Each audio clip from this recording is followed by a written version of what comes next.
At 12:47 in the morning, a billionaire CEO was trapped alone in a broken elevator, and the only person who answered her call was a single father who had no reason to come. What happened in the next 6 hours would quietly destroy everything both of them had built their lives around. This is a story about control, survival, and the specific kind of courage it takes to let someone see you fall apart. If this story moves you, hit like and drop a comment with the city you're watching from. I want to see how far this story travels. The dishes were still in the sink. Ethan Carter had been meaning to wash them for the past 3 hours, but he kept sitting down on the couch and then not standing back up. That was the thing about exhaustion. Not the dramatic movie-style kind where a person collapsed dramatically onto a bed, but the real kind. The grinding kind that settled into the joints and made every small task feel like a negotiation. He'd been negotiating with the dishes since 9 o'clock and losing badly. The apartment was quiet in the way it only got after Lily went to sleep. His daughter was 7 and had very specific opinions about silence. She did not approve of it, not during dinner, not during bath time, not during the 20 minutes Ethan needed to decompress between getting home and actually being a functional human being. But after 8:30, once she was down, the apartment shifted. The background noise of a child's existence.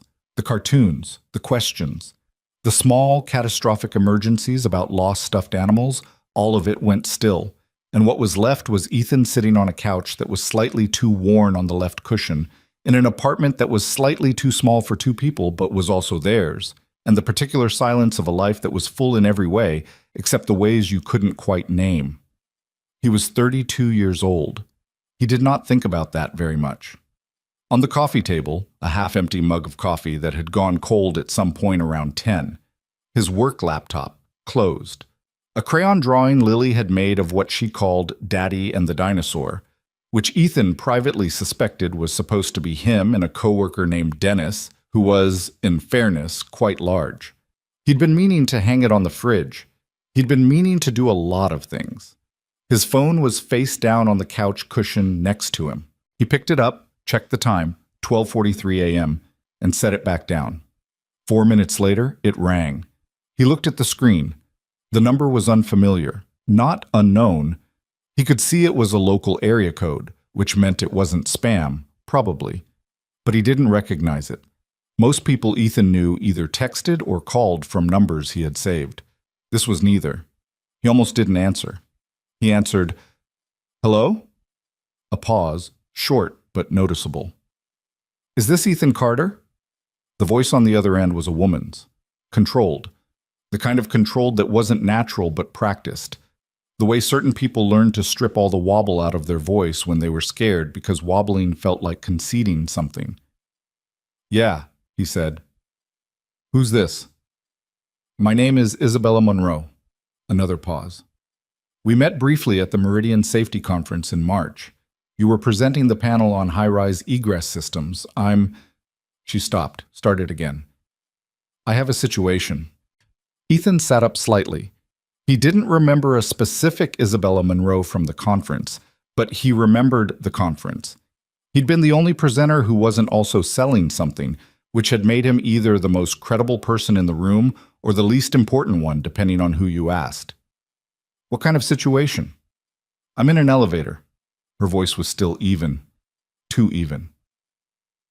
47th floor of the Monroe Tower on Weston Avenue. The elevator has been stopped for approximately 40 minutes. I've contacted building security. There's a skeleton crew tonight, they're aware, but their response has been... She paused again, choosing the word carefully. "Inadequate." "Inadequate how?" "They're telling me to wait, that the system will reset." "It hasn't reset." Ethan was already standing up. He wasn't sure when he'd decided to do that. "Have you called emergency services?" "I called 911 17 minutes ago. They said they'd dispatch, but there's a multi-vehicle accident on Route 9 that's pulling every available unit. They said the estimate is..." Something shifted in her voice, just barely. "They said the estimate is over 2 hours. Are you injured?" "No." "Is the elevator car stable? No unusual movement, no sounds from the cable system?" It stopped abruptly. There was a jolt. Since then, it's been stationary. A beat. "I've been in elevators. I know what a normal stop feels like. This wasn't that." Ethan was in the hallway, pulling his jacket off the hook by the door. He paused. Monroe Tower. That's the building on Weston. Yes. That's a Monroe Technologies building. Yes. He stopped with his jacket halfway on. Monroe Technologies. You're Isabella Monroe, the CEO? The pause this time was different. Not scared, not calculating, just tired. I am. Is that relevant? No, he said. It's not. I'm trying to understand why you're calling me at 12:47 in the morning. Because you gave a presentation on emergency egress systems in high-rise buildings, and you were the only person in the room who knew what you were talking about, she said. And because I kept your business card. He finished putting on his jacket. I'll be there in 15 minutes. You don't have to... I know, he said. 15 minutes. He hung up before she could argue, which he was fairly sure she was going to do. The problem with leaving at 12:47 a.m. when you were a single father was the logistics. Ethan stood in Lily's doorway for a moment, watching her sleep. She was a loud sleeper, always had been, even as a baby, all small snorts and shifting positions like sleep was something that happened to her rather than something she did. She'd kicked her blanket half off, one arm thrown over the side of the bed in a way that made absolutely no physical sense. He pulled the blanket back up and she didn't stir. His neighbor, Mrs. Okafor, was in her 70s and had made it clear 3 years ago when Ethan moved in that he was to knock on her door if he ever needed anything at any hour because she didn't sleep well anyway and she liked having a purpose. He'd taken her up on it twice. Once when Lily had spiked a fever at 2 in the morning and he'd needed someone to sit with her while he ran to the pharmacy, and once during a work emergency that he'd felt terrible about. Mrs. Okafor had been fine both times. She'd been more than fine, actually. She'd made Lily toast. He knocked softly. The light was already on under her door. She opened it in her housecoat, reading glasses pushed up on her forehead, holding a paperback. I heard you moving around, she said by way of greeting. What is it? I have to go out. Shouldn't be more than a couple of hours. Lily's asleep. Mrs. Okafor looked at him over the top of her reading glasses, which she'd pushed back down without appearing to notice she'd done it. In the middle of the night, someone stuck in an elevator, high-rise. Are you a fireman now? No, He stopped. I know what I'm doing. I think I can help. She studied him for a moment. Go, she said. I'll leave my door unlocked. Knock before you wake her, though. I'll know if you don't. Thank you, Mrs. Okafor. Drive carefully. She was already closing her door. And eat something when you get back. You look like you've forgotten again. He took the stairs. Monroe Tower was what happened when someone built a building to say something. It stood at the intersection of Weston Avenue and 5th, 48 floors of glass and steel and architectural choices that cost more per square foot than Ethan made in a year. At 1 in the morning, most of the windows were dark. The lobby lights were still on, pale, institutional, the kind of lighting that made everything look simultaneously too bright and not bright enough. Ethan parked in the drop-off zone, a choice he made without overthinking it because there were bigger things to worry about, and went to the front entrance.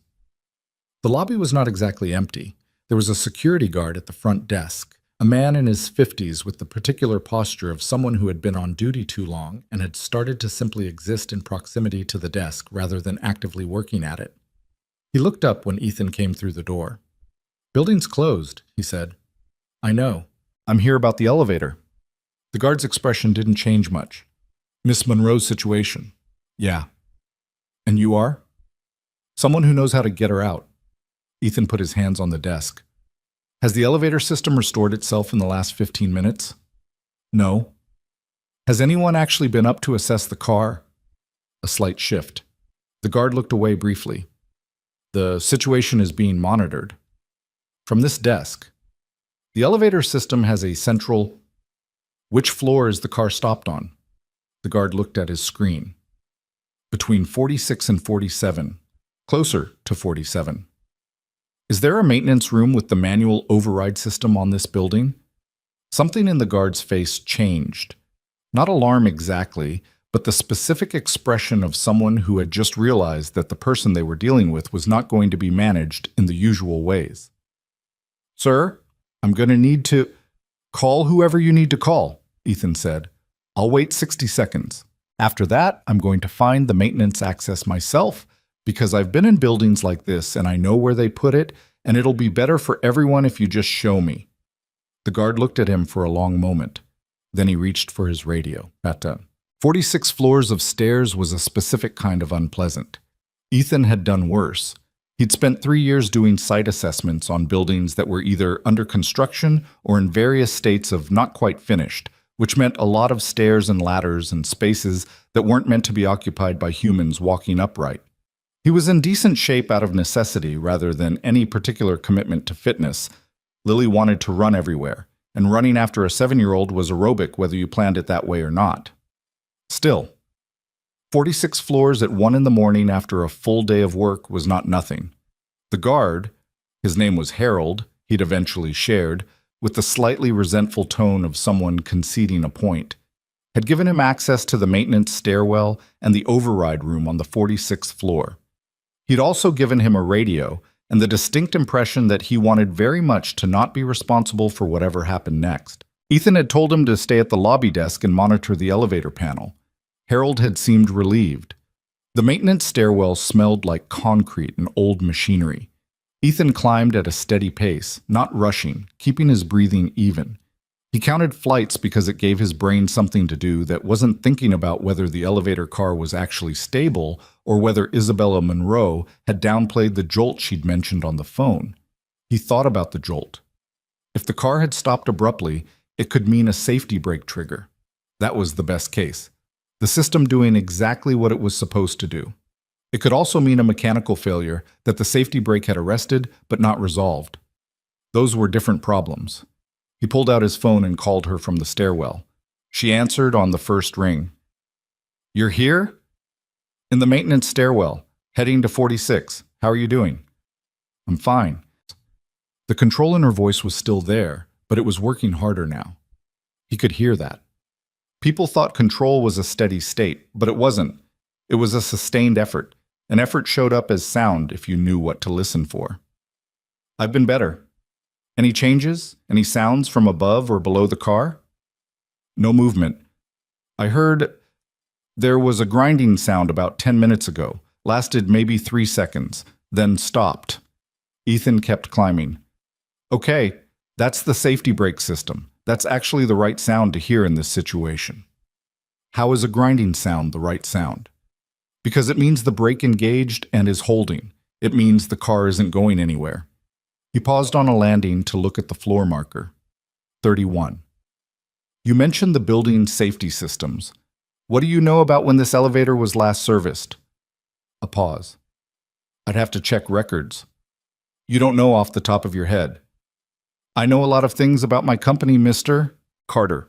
Elevator service schedules aren't typically in my direct purview." "Sure." He started climbing again. "How many people are in the building right now?" "As far as I know, myself and whatever security staff are on overnight. I was working late. That's not unusual." "At 1 in the morning." "I'm aware of the time." "I'm not criticizing," he said. "I'm just trying to understand the full picture. When you're done here tonight, was someone expecting you somewhere? Anyone who would—" "No," she said. The word came quickly, then quieter. "No, it's just me." He filed that away without comment. 35. "Talk to me," she said, and the request surprised him. He could tell by a slight shift in her tone that it had surprised her a little too, like she'd said something she hadn't fully planned to say. "About what?" "Anything. It's... the quiet is..." She stopped. "Talk about what you're doing, what you're looking for." He understood that. The quiet in a stalled elevator at 1 in the morning would be a very specific kind of quiet. "Okay," he said. "So on a building like this, 48 floors, typically there are 2 main elevator banks. You probably already know that. The maintenance override for each bank is in a room on the topmost accessible floor of the bank's mechanical system, which in this building is going to be 46, maybe 47. The override does a few things. It lets me talk directly to the car's control panel. It lets me manually release the doors without the car moving if the car is close enough to a landing, and it lets me do an emergency descent if the car needs to come down to a floor manually. And if the car isn't close to a landing? How's your head for heights? A pause. Why? If the car is more than about 18 inches from the 47th floor landing, the access hatch in the ceiling of the car is the other option. He kept his voice matter-of-fact. You'd climb out and I'd bring you down through the maintenance shaft. It's fine. There are handholds. It's designed for exactly this purpose. You make it sound like a minor inconvenience. It's not as bad as it sounds, and it's probably not going to come to that. He reached the 46th floor landing. I'm at 46. Give me a minute, Mom. The maintenance room on 46 was unlocked, a point that Ethan noted and set aside for later, because some conversations needed to happen at a different time, and this was not the moment. And inside it was the compact, functional ugliness of mechanical infrastructure. Banks of panels on 2 walls, a workbench with tools that hadn't been used recently. The elevator override console in the corner, a gray metal panel with a keypad and a phone interface. He'd used systems like this before, not identical. Every building's mechanical systems had their specific dialects, but the grammar was the same. He sat down at the console and picked up the interface phone. Isabella. Still here? I'm at the override panel. I'm going to run a diagnostic. Keep talking to me. He worked through the diagnostic sequence, entering commands and reading the readouts. The safety brake was engaged, as the sound had indicated. That was confirmed. The car's position sensor showed it at 47 minus 14 inches. Close, but not quite flush with the landing. The car's about 14 inches below the 47th floor, he said. That's workable. For what exactly? The elevator doors on the 47th floor can be manually released from this panel. They'll open independent of the car. The car floor will be about a foot below the landing, so there'll be a step up, but it's manageable. He was already entering the sequence. I'm going to release the car doors first. Those are the inner doors on the car itself. And then the landing doors. When both sets are open, you'll see the landing. The step up is just under a foot. Take it slow. Okay. Her voice had changed. The control was still there, but something beneath it had loosened. Not panic, not relief yet. Just the shift that happened when something moved from abstract fear to concrete problem. Concrete problems could be dealt with. Okay. Tell me when. He entered the door release sequence. On the panel, indicators shifted from red to amber to green. Car doors should be opening now.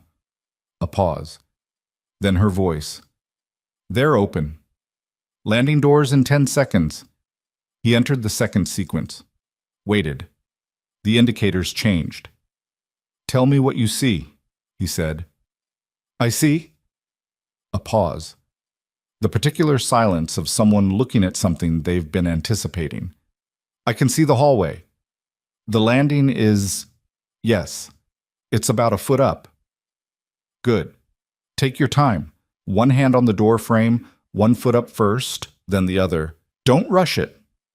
He listened. There was the sound of movement, a scrape of fabric, a small grunt of effort. I'm out, she said. He let out a breath he hadn't entirely been aware of holding. I'm out, she said again, and this time there was something different in it. Not loud, not dramatic, just the quiet emphasis of a statement that meant more than its words. Stay on the 47th floor landing, Ethan said. I'll come to you. Don't take the stairs until I'm with you. I'm not going anywhere, she said, and for the first time all night, he heard something that sounded almost like she was about to laugh.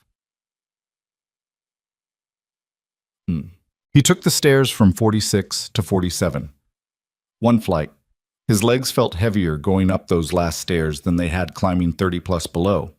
She was in the hallway outside the elevator bank when he came through the stairwell door. He recognized her from the conference. He'd placed her name once he was off the phone and moving, back in the corner of his memory where faces and context sometimes got filed without being fully cataloged. She'd been in the front row for his presentation, which he remembered because she hadn't asked any questions, but had been writing the entire time he was talking. Isabella Monroe in person at 1 something in the morning, after 40-something minutes in a stalled elevator, was not quite the same as Isabella Monroe from the business profiles he'd seen in passing. She was dressed for a late night at the office, dark blazer, the kind of quality that didn't announce itself, dark slacks, heels that were probably a liability in a fire evacuation situation, but that wasn't his comment to make. Her hair was pulled back, but not quite as precisely as it probably had been 12 hours earlier. She was standing very straight, in the specific way of someone maintaining posture as an act of deliberate will. She looked at him. He looked at her. "You climbed 46 floors," she said. 47. "I came from 46 to get here." "You climbed 46 floors in the middle of the night." "It's a good workout." He was looking her over in the professional sense, checking for the signs of someone who'd been through a physical stress event, not purely out of courtesy, but because a 40-minute stalled elevator sometimes hit people differently than they expected. She looked fine. A little pale, maybe. "Any dizziness? Nausea?" "I'm fine. Sometimes people feel lightheaded after I'm fine, Mr. Carter." She said it with enough firmness that he let it go. Then, after a pause, "Thank you." The words sounded like they cost something. Not in a bad way, not in the way where someone said thank you and meant something smaller, but in the way of someone to whom genuine gratitude was an unfamiliar posture, who had to locate it deliberately, like finding something in a room where the furniture had been rearranged. "Ethan," he said, "Mr. Carter is my dad." She looked at him for a moment. "Isabella." "I know." He moved toward the elevator bank to do a quick visual check on the doors and the landing edge, old habit. "Do you want to wait here for building security to come up, or do you want to go down?" "Down." No hesitation. "I don't want to stand in this hallway anymore."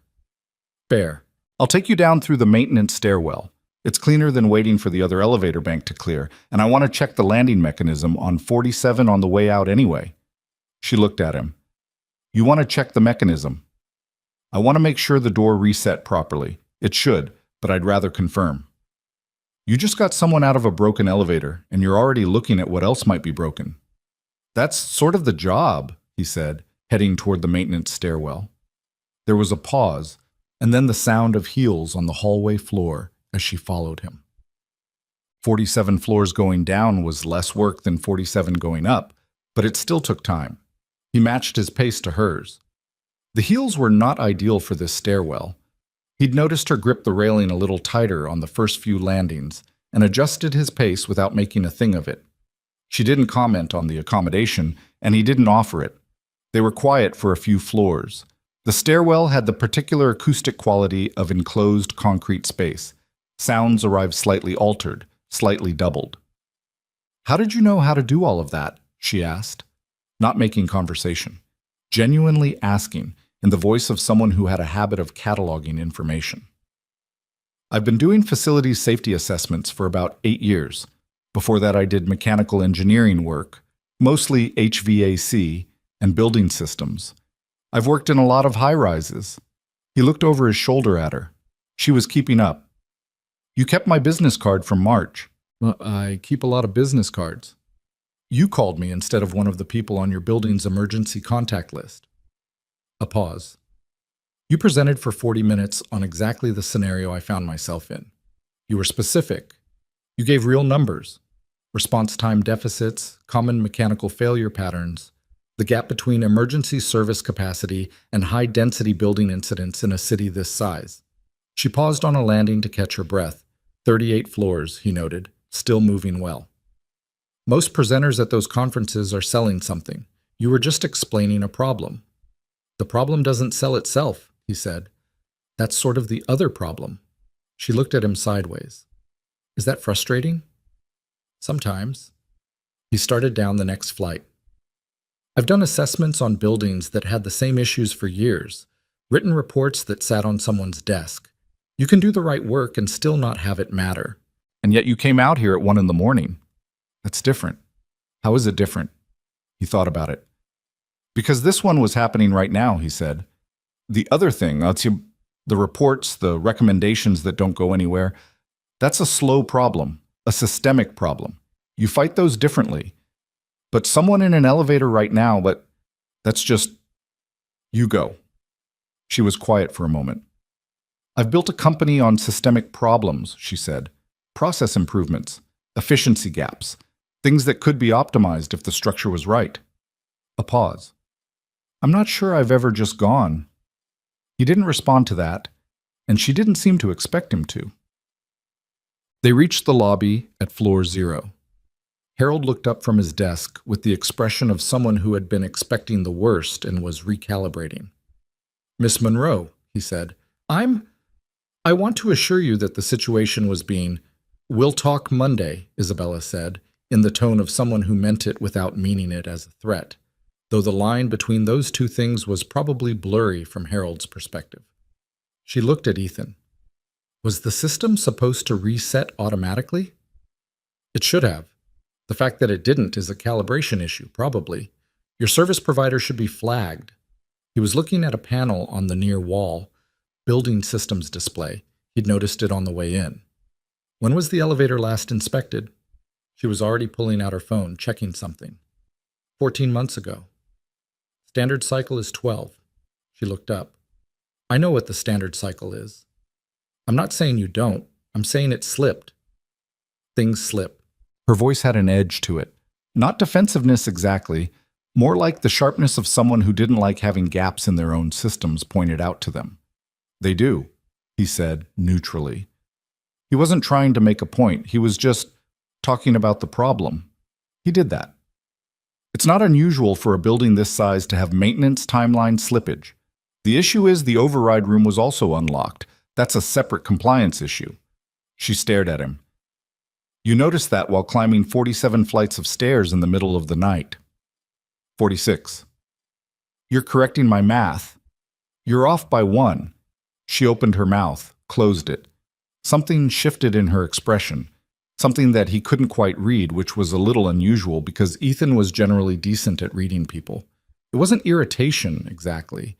It wasn't something he could put a simple name to. I should get your card, she said finally. You have my card. That's how you called me. A new one, with your current information. He reached into his jacket pocket, which was something he did reflexively because he always kept a few cards there. He handed her one. She took it and looked at it for a moment. Ethan Carter, Building Systems Safety Assessment. She looked up. Sole proprietorship? Yeah. Not a firm? I work with a couple of people, but no, it's not a firm. She tucked the card into her blazer pocket. Why not? It was an odd question for 1-something in the morning in a lobby after she'd just gotten out of a broken elevator. He looked at her. That's a longer conversation. Fair enough. She looked toward the lobby doors. The street outside was the particular quiet of city streets at 2 in the morning. Not empty, never fully empty, but subdued. My car's in the garage on the 4th sub-basement level. I should... She stopped. The elevator is presumably still out of service. All units in that bank, yeah. Your security team will need to... There are stairs. There are stairs, he confirmed.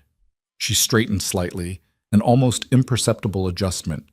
He'd noticed she did that, pulled herself upright at moments when she was processing something she didn't want to react to visibly. 4 sub-basement levels, she said. Do you want company for the first part of it? I'm parked on the street. He wasn't sure why he offered that. It wasn't that she needed an escort. She was clearly a person who was going to do whatever she'd decided to do, regardless of the conditions. But she'd been in a stalled elevator for the better part of an hour, and the parking garage was underground and poorly lit at this hour, and he'd come this far. She looked at him. You climbed 46 floors to get me out of an elevator, and now you're offering to walk me to my car. It's a garage, late at night. I'm not making a thing of it. Something moved across her face, not quite a smile, more like the precursor to one. I'm not a person who usually needs, I know, he said. I can tell. I'm just asking if you want company for the walk. A pause, not a long one. All right, she said. The parking garage was cold and echoed, and the fluorescents on the B4 level had that familiar flicker that meant they needed replacing. Their footsteps were loud in the concrete quiet. Her car was a black sedan, the expensive kind that looked expensive without trying to. She stopped at the driver's door and turned to face him. "The observation about the override room," she said. "Was that a professional assessment?" "Habit," he said. "I notice things in buildings." "I noticed that about you, at the conference." She was looking at him in the particular way of someone deciding how much to say. "Most of the people in that room were there to network. You were there because you were interested in the problem." "It's a real problem." "It is." She put her hand on the door handle. I'll be in touch about the building assessment." He blinked. "The assessment?" "The elevator issue isn't isolated. If there are compliance gaps here, there are probably compliance gaps in the other 7 properties in the portfolio. I'd want an independent assessment rather than relying on our current service provider." She said it with the brisk efficiency of someone for whom this was a normal way to make decisions. "If you're available for that scope of work." "I'd have to look at my schedule," he said, because it was true and also because he had learned early in his professional life that the first response to an offer was rarely the place to negotiate either up or down. "Of course." She opened the car door, stopped. "Ethan." "Yeah." "For what it's worth." She paused, and the pause had something in it, a small crack in the precision of her. "I don't ask for help easily. I want you to know that I know that you came out here in the middle of the night and that it mattered." He didn't say "you're welcome" because that had always felt like the wrong response to something said with that much difficulty. He just nodded. She got in the car. He stood in the B4 level until he heard the engine start and the lights came on and she was pulling toward the exit ramp. Then he took the stairs back up. The city was quiet on the drive home. Not peaceful. There was a difference, though it was hard to articulate, but subdued, the way cities got in that window between the last night owls and the first early risers. Ethan drove with the window cracked, the outside air cold and smelling of rain from earlier, and let his mind run over the evening without organizing it. The elevator mechanics, the unlocked override room, the maintenance gap, the way she'd sounded on the phone, that very specific control that was working too hard to be effortless. He thought about what she'd said on the stairs. Things slip. He thought about the dishes still in the sink at home. He was back in the parking lot of his building by 2:45. He sat in the car for a moment longer than necessary, not thinking about anything in particular, just sitting in the quiet. Then he went up, knocked on Mrs. Okafor's door to let her know he was back, stepped carefully past Lily's room, and went to the kitchen. He washed the dishes. It didn't fix anything. It wasn't meant to. But the cold water on his hands and the ordinary mechanical work of it did something that he'd needed, something that brought the night back down to its actual size, just one man who'd been asked to help, who'd gone, who'd come home. He set the last mug in the drying rack and stood there for a moment in the kitchen dark. His phone was on the counter. No new messages, just the time, 3:08 a.m., and the blue-white light of it, quiet. He went to bed. He slept 4 hours and woke up to Lily standing at the side of his bed. This was not unusual. Lily had never fully understood the concept of letting a person sleep in, and in fairness to her, she'd never been given much evidence that sleeping in was something that happened in their household. Ethan was usually up by 6:30. On the rare occasions he wasn't, Lily arrived to investigate. She was standing there in her pajamas, the ones with the small owls on them that she'd picked out herself and wore with a frequency that suggested she was deeply committed to their continued existence, holding a juice box and looking at him with the calm assessment of someone conducting a wellness check. "You came home late," she said. "I know. Sorry, Bug." "Mrs. Okafor said you went to help someone." "I did." Lily considered this. She was 7 and had a 7-year-old's approach to information processing, which was to take it in without apparent reaction and then produce a conclusion several beats later that was usually more perceptive than it had any right to be. "Did they say thank you?" He thought about the parking garage, the way Isabella had said it. "I want you to know that you came out here in the middle of the night and that it mattered." "Yeah," he said. "They did." "Good," Lily said, and climbed up onto the bed to sit next to him, juice box in hand, apparently satisfied that the situation had been resolved correctly.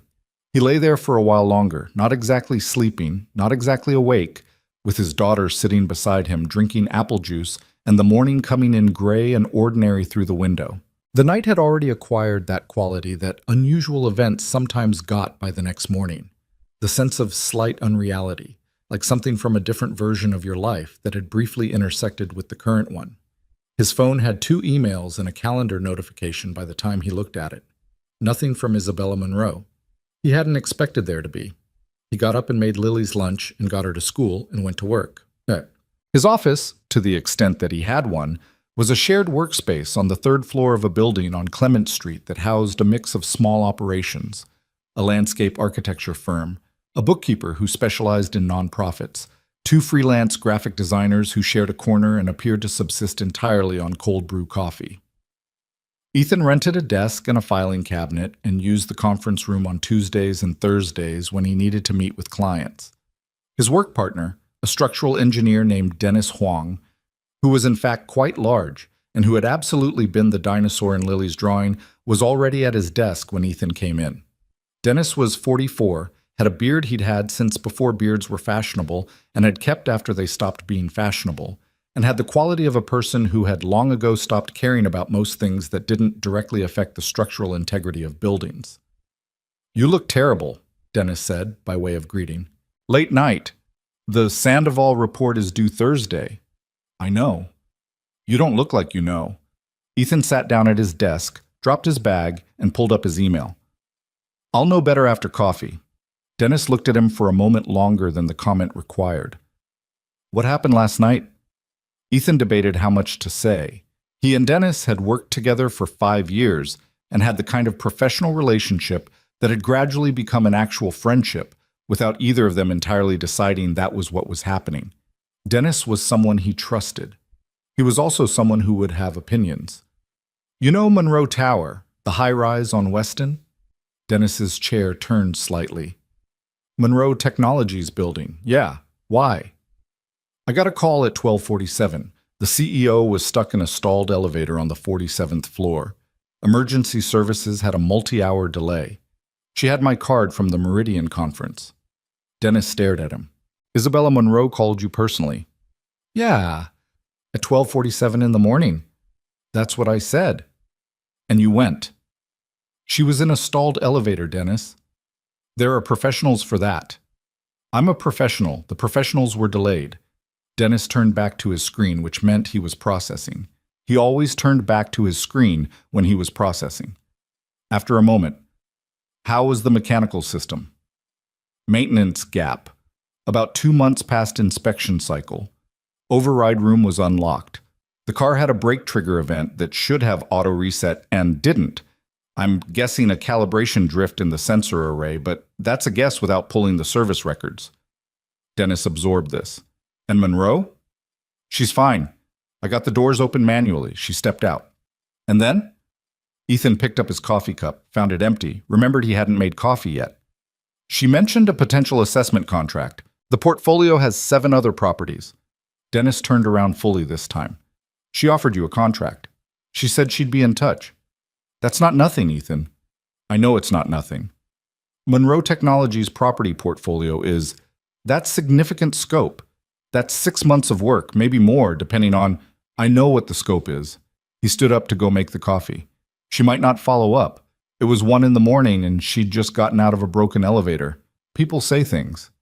"Some people do," Dennis said. "But you're describing someone who kept your business card for 6 months and called you at 1 in the morning on the specific basis that you'd given a technically accurate presentation about exactly the scenario she was in." He paused. "That's not someone who says things she doesn't mean." Ethan went to make the coffee without answering that. He wasn't sure Dennis was wrong. He was also not sure what to do with Dennis being right. The email came on Wednesday. It was direct and brief, the kind of email written by someone who valued their own time and assumed the recipient did too. She introduced herself by name and role, which was unnecessary given that they'd met and she knew it, but was probably a structural habit, the way certain people always started communications with full context regardless of existing relationship, and stated that she was interested in discussing an independent safety assessment of the Monroe Technologies property portfolio, and that she would have her assistant send over a preliminary scope document if he was open to a conversation. She signed it, Isabella Monroe, CEO, Monroe Technologies, and below that, in smaller font, her direct line. He read it twice. Then he replied that he was open to a conversation and that he'd welcome the scope document.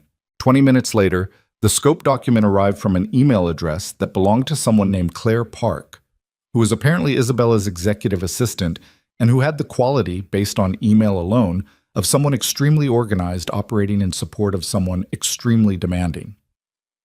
The document was 12 pages, which was not typical for a preliminary scope.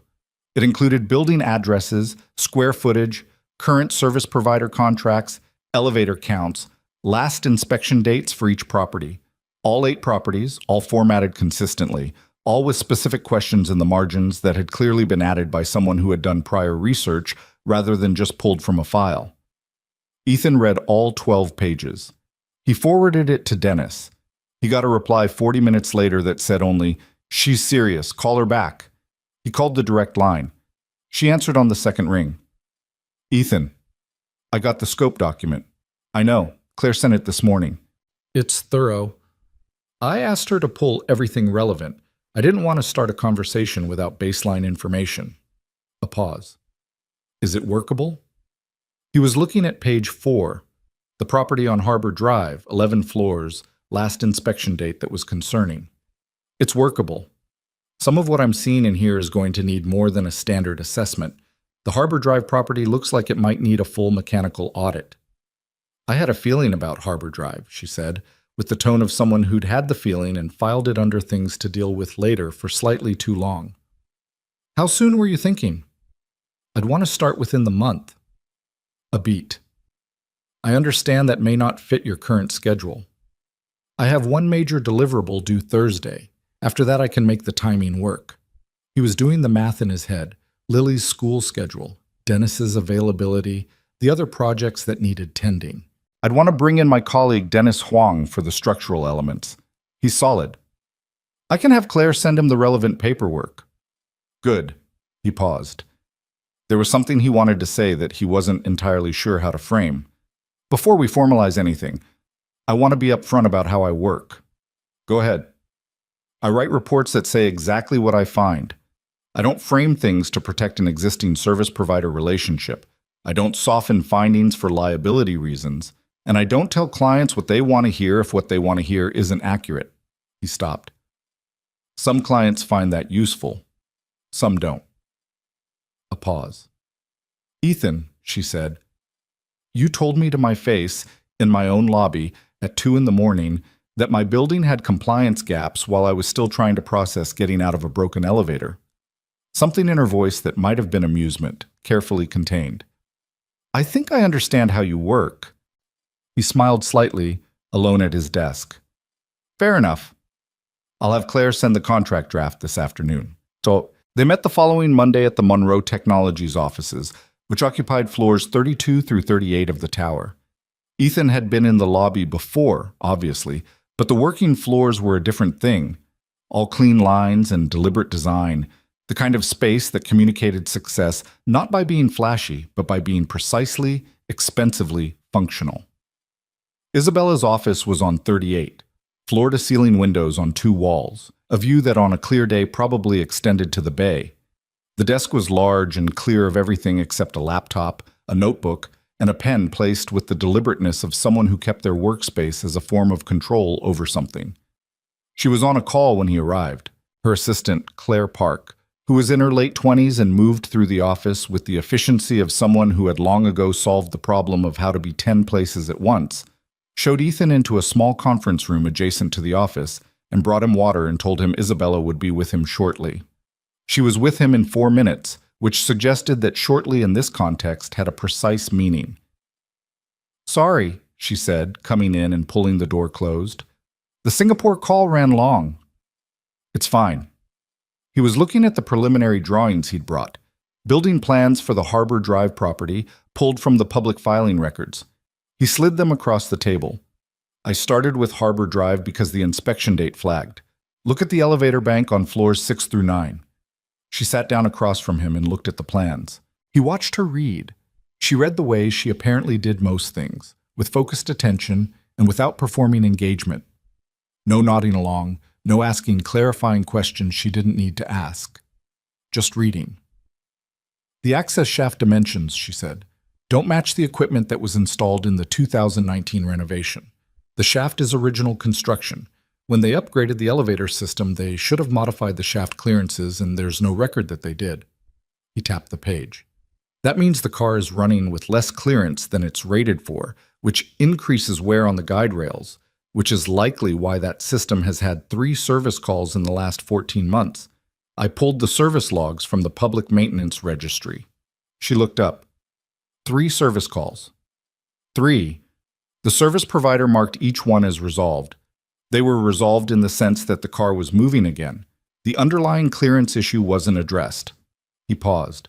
This is the kind of thing that doesn't cause a problem for a long time, and then causes a significant problem. Significant meaning what?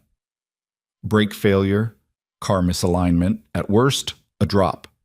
He said it directly, not to alarm her, but because it was accurate and she'd asked. At best, another stuck elevator, but a stuck elevator where the car isn't sitting stable. She was quiet for a moment. Her hands were flat on the table. He noticed she had a small cut on the side of her left hand.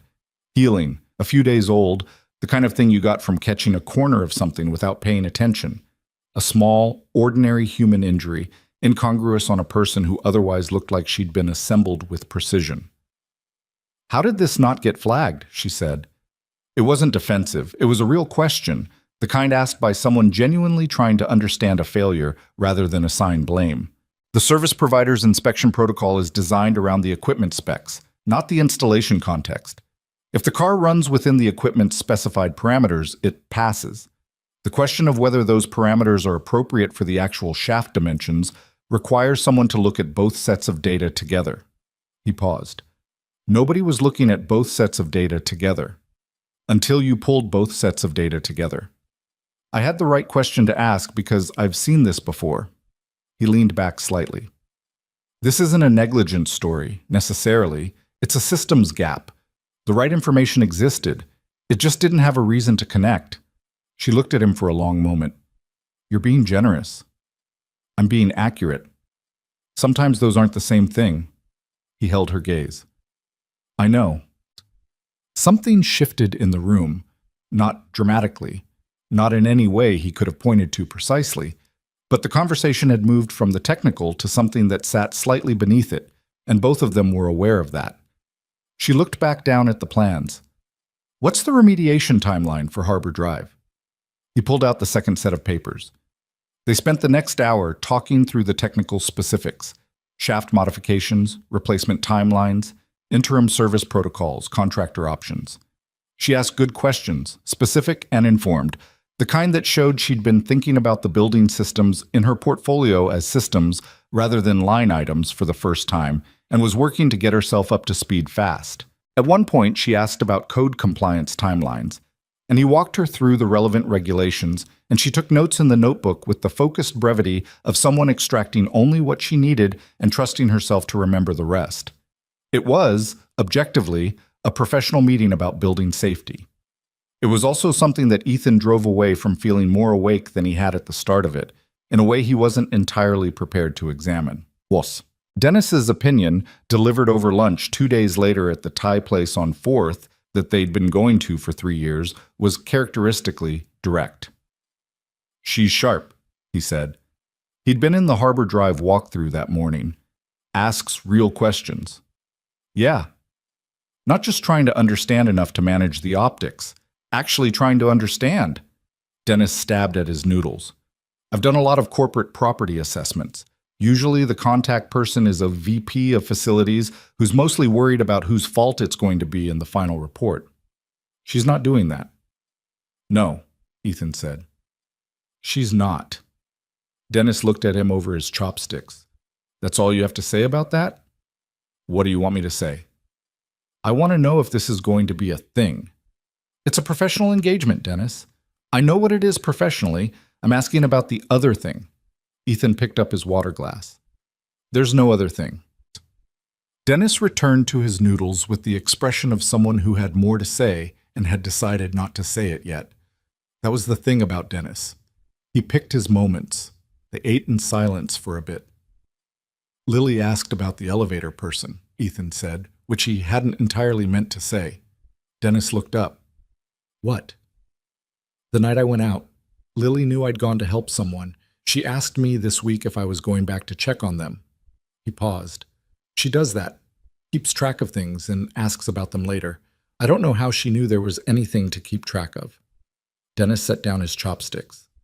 What did you tell her? That I was going to see that person for work, that we were working together. He looked out the window at the street. She said okay, and then asked if the person had a dog. Dennis laughed. A real one, the kind Dennis usually kept for things Lily said. That kid. She's interested in dogs lately. It colors everything. He paused. I don't know why I brought it up. Yes, you do, Dennis said, and picked his chopsticks back up, and that was apparently going to be the end of that particular thread. The second site visit was the Monroe Technologies campus on the eastern edge of the city. 2 buildings connected by a sky bridge, mid-rise, a different architecture, and a different set of issues than the tower. Isabella met them in the lobby, which Ethan hadn't expected. He'd expected a facilities manager, the delegated contact that the scope document had listed. Instead, it was her, in a different version of the same uniform. Dark jacket, dark slacks, the kind of clothing that was practical and expensive in equal measure, holding a coffee that she'd clearly been carrying for a while without drinking it. I moved some things, she said, by way of explanation. Not apologizing for being there, just acknowledging that it represented a shift. I want to see this one myself. Dennis gave Ethan a look. Ethan didn't acknowledge it. They walked the buildings for 2.5 hours. The sky bridge was the immediate structural issue. It had been installed during the 2021 expansion and had a connection joint on the east anchor that showed early stress fracturing. Minor at this point, not minor if left unaddressed. Isabella stood at the east anchor point and looked at what Dennis was pointing out in the joint housing, and her jaw tightened in the specific way of someone taking in information they don't like. How long has this been visible? Impossible to say for certain without a dated inspection record, Dennis said. Based on the progression of the fracture pattern, I'd estimate it's been developing for at least 8 to 12 months. Our last inspection covered this bridge. Your inspection covered the bridge. Whether it included this specific joint connection point, Dennis paused diplomatically. The inspection record would tell us what was actually assessed. I'll have Claire pull it. I'd appreciate that. She turned and walked to the middle of the sky bridge and stood there looking out through the glass walls at the city. Ethan walked over and stood a few feet away, not next to her exactly, but in the same vicinity. Dennis had crouched back down at the joint, making notes. 7 years, she said. What about them? I've been running this company for 7 years. She was still looking out. The sky was overcast, the particular flat gray of a winter morning, and the city beneath them looked muted and dense. I've made hundreds of decisions in 7 years. Acquisitions, restructuring, product development decisions that affected tens of thousands of people. And I didn't know about the joint in my own sky bridge. You can't know everything, he said. I should know this. Why? She turned to look at him. Because people walk across this every day. Right. And now you do know, and you're going to fix it. He held her gaze. Knowing isn't always the thing that matters. Sometimes what matters is what you do when you find out. She looked at him for a moment. Something in her expression was difficult to read. Not closed exactly, but careful, like someone handling something they weren't sure of. You have a way of making it sound simple, she said. It's not simple. He paused. I've written a lot of reports about buildings that had fixable problems that didn't get fixed. The difference between the ones that got fixed and the ones that didn't usually wasn't about the size of the problem. It was about whether the person who could fix it decided that fixing it mattered. He glanced toward Dennis, then back to her. You clearly think it matters. She turned back to the window. I'm not sure I used to. He didn't ask what she meant by that. Some things you let sit. They finished the walkthrough and stood in the lobby of the East Building going over notes. Dennis did most of the technical summary while Isabella asked questions and Ethan made additions. At the end of it, as Dennis was packing up his bag, Isabella checked her phone and made a small, involuntary sound of frustration. "Problem?" Ethan said. "Fundraiser tonight.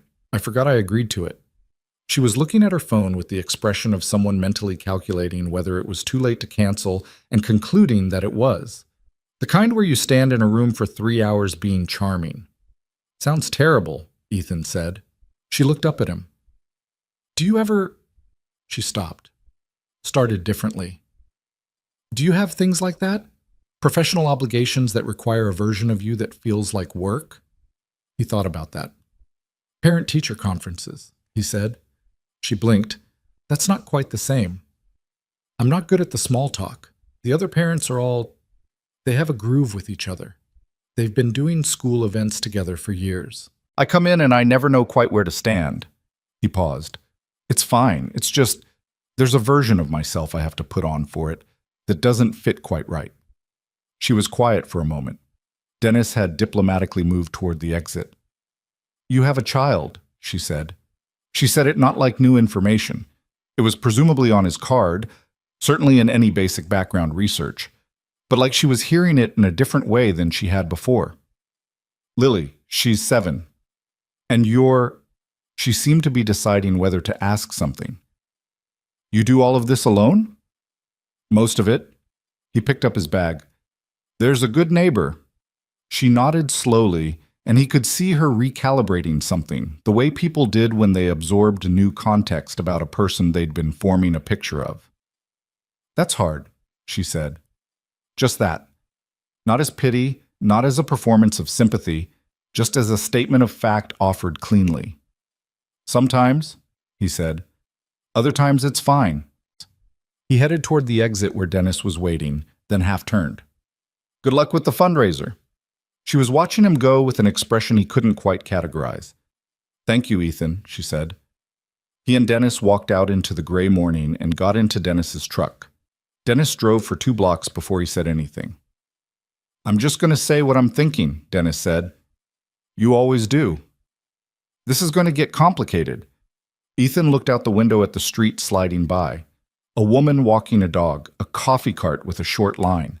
2 pigeons on a ledge, doing what pigeons did. Ordinary city morning. "I know," he said. "You're okay with that?"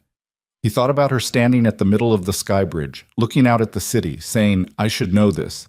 He thought about the way she'd said, "I didn't know about the joint in my own sky bridge," not as an excuse, but as something she was just holding. "I don't know what I am with it yet," he said. Dennis nodded, apparently satisfied with that answer, and they drove the rest of the way back in the ordinary quiet of 2 people who didn't need to fill the silence. He picked Lily up from school at 4. She came out of the building in the rush of kids, backpack bouncing, and spotted him immediately with the radar that children had for their own parents at pickup. She ran over and he crouched down and she hugged him in the compact, efficient way she did. Full commitment, brief duration, and then she was pulling back and already talking. "We learned about bridges today," she said. "Did you know they have to be stretchy or they break?" He thought about the sky bridge, the stress fracture in the east joint. "Flexible," he said. "Yeah, I know about that." "Why do they have to be stretchy?" "Because everything moves a little bit. Wind, temperature, the weight of what's on them. If a bridge is totally rigid, when things move, it has nowhere to put the stress. So it cracks." He stood up, took her hand, started walking to the car. "But if it can flex a little, it absorbs it." Lily processed this for a moment. "Like people?" she said. He looked down at her. She was looking ahead, not at him, just walking and thinking in the way she did, as though she'd said a normal thing.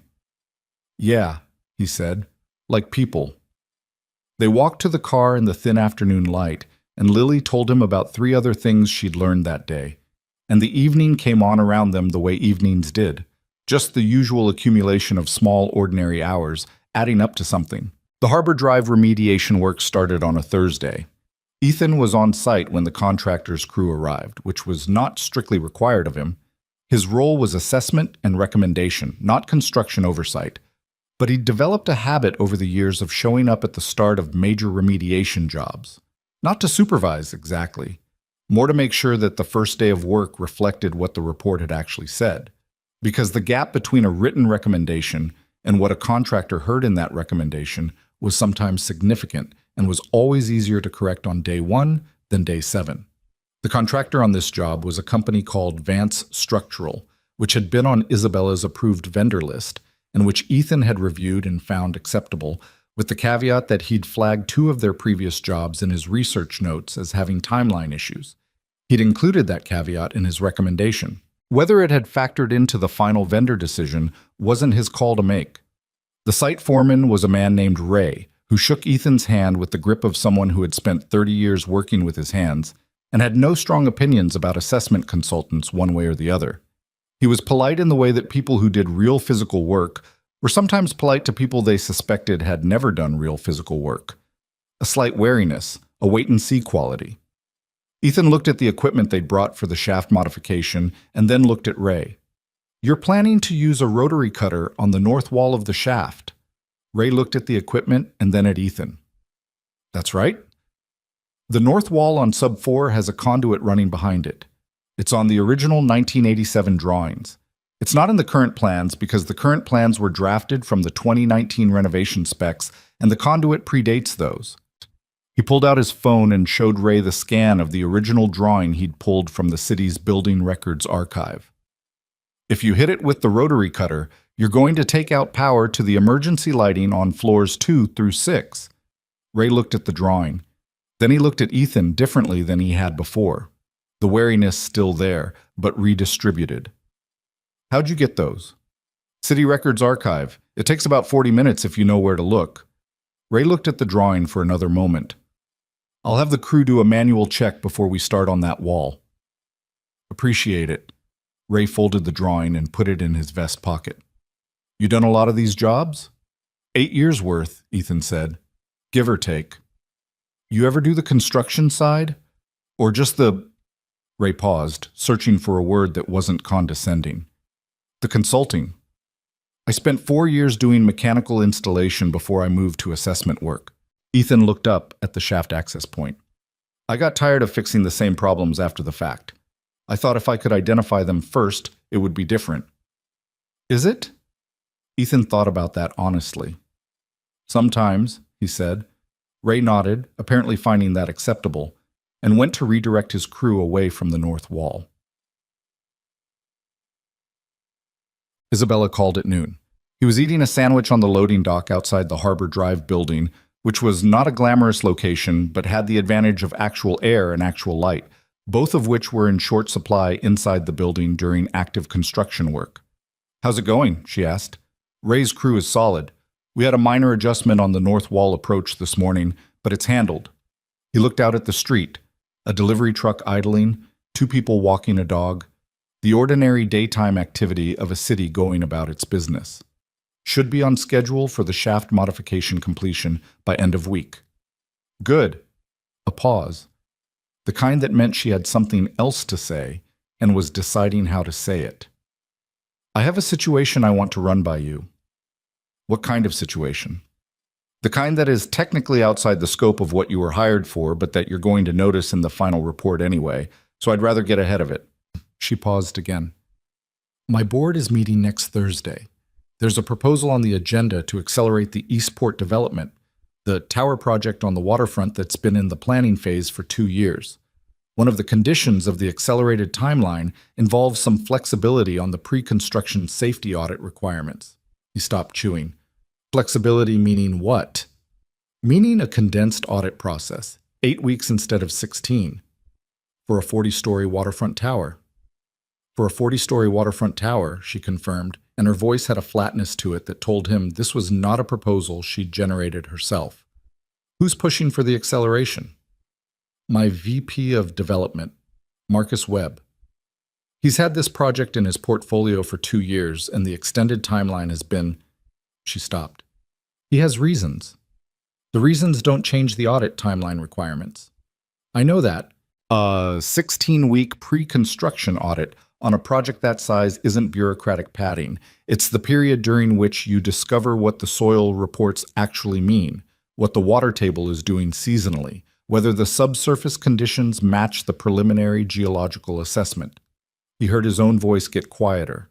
and more deliberate, which was what happened when he was saying something he meant carefully.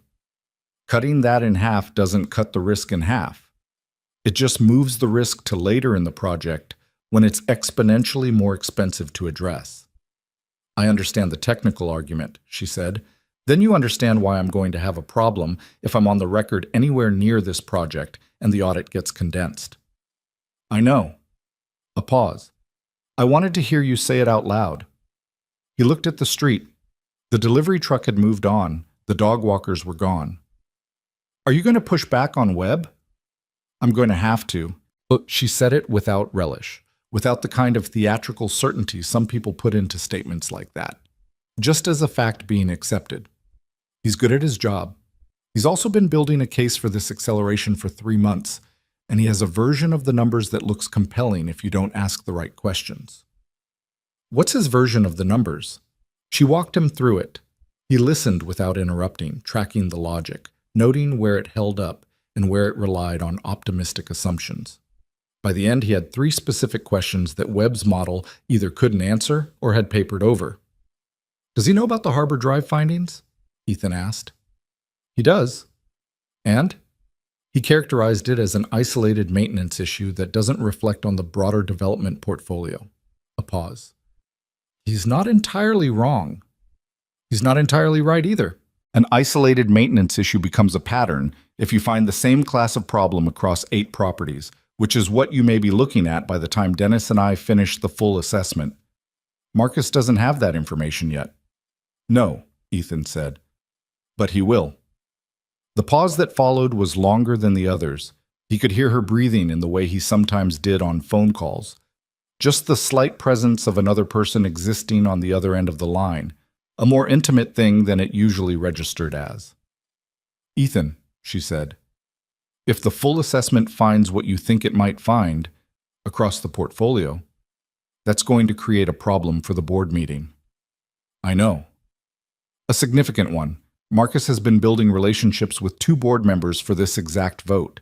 If my own independent assessment creates doubt, you hired me for an independent assessment, he said. The work is the work. I don't adjust findings based on what's convenient for a board meeting. A beat. I know, she said again, and this time it wasn't just acknowledgement. It was something else, a kind of tired steadiness, like someone shifting the weight of something they'd been carrying. That's why I called you. He didn't answer that right away. The sun had moved while they were talking and was hitting the loading dock at an angle that was directly in his eyes. He shifted position. When's your next site visit? She asked. Ellsworth Street property, day after tomorrow, Thursday afternoon. I'll be there, she said, and hung up before he could tell her she didn't need to be. He told Dennis about the Eastport situation that evening. Dennis was quiet through the whole explanation, which meant he was thinking seriously, not that he had nothing to say. Webb, Dennis said finally, you know him? By reputation. He did a development project on the South Waterfront about 4 years ago, the Harmon Complex. There were questions during the build about load-bearing specifications on the parking structure. Dennis was looking at the ceiling in the way he did when he was retrieving stored information. Nothing was ever formally flagged. The building passed inspection, but the engineer who raised the questions quietly left the project partway through. Quietly meaning no one talked about it publicly, meaning the project finished on time and under budget, and Marcus Webb got a lot of credit. Dennis looked back at Ethan. You're going to end up in the middle of this if the assessment findings create ammunition for her to push back on the board vote. I'm already in this middle of it. She hired me to do an assessment. The assessment is going to say what it says. That's the right position professionally. Dennis paused. It's also going to make Marcus Webb unhappy in a specific way. He doesn't have anything to be unhappy about if the findings are clean. And if they're not clean? Ethan picked up his pen and put it back down. He did that sometimes, picked things up without needing them, just to have something to do with his hands while he was thinking. Then they're not clean, he said, and someone needs to say so. Dennis looked at him. You're going to pick a fight with a VP at one of the biggest development companies in this city. I'm going to write an accurate report. What anyone does with it is their business. Dennis let that sit for a moment. "You know," he said, "I've worked with you for 5 years, and you have never once just let something be someone else's problem." Ethan didn't have a good answer for that. "I'm not saying it's a bad thing," Dennis added, and went back to his screen. But the Ellsworth Street property was a 12-floor mixed-use building in the newer part of the downtown core. Commercial on the lower 4 floors, office space above. Nicer than Harbor Drive, better maintained on the surface. The kind of building that photographed well, which was sometimes inversely correlated with what was actually going on in the mechanical systems. Isabella arrived 6 minutes after Ethan did, which was earlier than he'd expected. She was alone. No assistant, no additional staff, just her and the same efficient version of the dark jacket and slacks and the coffee she appeared to use as a prop more than as a beverage. "You didn't bring Claire," he said. "I told her to stay in the office." She looked up at the building face. "I wanted to see this without having someone taking notes." He understood that. There was a difference between touring a building officially and looking at it as a person who owned it. "We'll start with the mechanical room on sub 2, he said. That's where Dennis found the discrepancy in the HVAC return system specs on the preliminary review. "Lead the way." They went down. The sub 2 mechanical room was the functional heart of the building. The HVAC units, the water risers, the electrical distribution panels, all of it in the compressed, efficient arrangement that mechanical rooms had in mid-rise buildings where every square foot was expensive. It smelled like machine oil and recycled air. Ethan pulled out the current specs and walked her through what Dennis had flagged. A return air plenum that had been modified in a 2020 renovation to accommodate a change in the floor plan above, and the modification had reduced the effective cross-section enough that the system was running above its efficient operating range. "It's not a safety issue in the immediate sense," he said. "It's an efficiency and longevity issue. The system is working harder than it should be. That translates to higher operating costs and accelerated wear on the main units." He showed her the calculation. "You're probably looking at a 15-year lifespan on those units versus the 22 they're rated for based on the current operating load." She looked at the numbers. 7 years? At replacement cost for commercial HVAC systems this size, probably somewhere between $80,000 and $120,000, depending on what the market does. He paused. "That's not the worst finding in the world. It's the kind of thing a service provider should have caught and recommended on. The fact that they didn't is a pattern." She was quiet, turning the calculation page in her hands without looking at it. Something was on her mind. He'd started to recognize the quality of her thinking silences, the ones that were processing technical information versus the ones that were sitting with something else. "Marcus sent me a memo this morning," she said. About the value of maintaining consistent service provider relationships for portfolio-level properties." Her voice was even in the specific way it got when she was managing what she actually thought about something. He cited cost efficiency, institutional knowledge, continuity of service. "He sent you a memo defending the service provider." "He did." The same service provider that missed the Harbor Drive clearance issue, the Ellsworth plenum modification, and has a 16-month elevator inspection gap on the tower. "Yes." She set the calculation page down on top of a junction box. "He doesn't know about all of those findings yet. He knows about Harbor Drive because I told him. He characterized it as an isolated maintenance issue," Ethan said. She looked at him. "You guessed." "I remembered what you said on the phone." He moved to the next section of the mechanical room, the water riser assembly, which he wanted to look at before they went upstairs. He's protecting a relationship. That's not necessarily corrupt. It's just priorities. His priorities and mine aren't the same right now. "What are yours?" She was quiet for a moment. He glanced back at her. She was standing in the mechanical room of her own building at 3 in the afternoon, jacket slightly wrinkled from the day, looking at the exposed infrastructure of something she owned with an expression he hadn't seen on her before. Not troubled, exactly. More like someone reassessing a picture they'd been looking at from the wrong angle. "I think I built things to run without me," she said. "I thought that was the goal. Systems that didn't require my constant input, delegation, structure, trusted relationships with vendors and partners." She paused. I think I confused running without me with running correctly. He looked at the water riser and made a note on his pad. Those are different things. They are. A pause. How do you know when you've confused them? Usually when something breaks, he said, or when someone does an independent assessment. She made a sound that was almost a laugh, a short, involuntary one, the kind that came out before a person decided whether they wanted to be amused. That's very honest. It's just true. They moved through the rest of the mechanical room and then worked their way up through the building floor by floor, Ethan checking specific points from the preliminary review, Isabella asking questions that got increasingly specific as the afternoon went on. She was learning the vocabulary of what he was looking for in real time, the way people did when they were genuinely paying attention rather than just accompanying someone. On the 8th floor, in an empty conference room with a view of the street below, he showed her the window assembly issue he'd noticed on the way up. A curtain wall section that had been resealed after a water intrusion report in 2021, but where the seal had been applied over an existing failure rather than addressing the underlying frame issue. You can see it in the discoloration on the frame edge, he said, standing beside her and pointing to the corner where the wall met the window assembly. That's efflorescence, mineral deposits from water moving through the frame. The seal on top of it is cosmetic. She was standing close enough that he could smell whatever she wore, nothing identifiable, just clean and faintly specific to her. He was aware of that in a way he didn't particularly want to be aware of it, and moved slightly to point at a different section of the frame. The whole west face needs to be assessed for this, he said, stepping back to a professional distance without making it obvious that he was doing that. It may be isolated or it may be a systemic issue with the curtain wall installation. Marcus's memo also mentioned, she said, that the timing of the full assessment report might create complications for the Q2 earnings presentation. He turned to look at her. He mentioned the earnings presentation. Indirectly.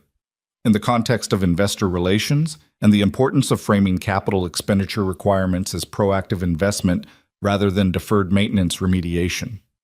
She met his gaze. He's good at framing things. Is he asking you to sit on the report? He hasn't asked me to do anything specific. He's been building a context in which certain actions would seem natural. She said it with the precision of someone who had been watching it happen and naming it clearly to herself for the first time out loud. He's done it before, with other decisions. I usually found the outcome he was steering toward to be reasonable, so I didn't. She stopped. You didn't notice you were being steered, Ethan said. She didn't answer immediately. Outside the window, the street below was doing its afternoon business, people moving between buildings, a cab pulling away from the curb, the ordinary ongoing life of a city. She looked at it with the expression of someone who was somewhere slightly different than the room they were standing in. I've been running this company for 7 years, she said.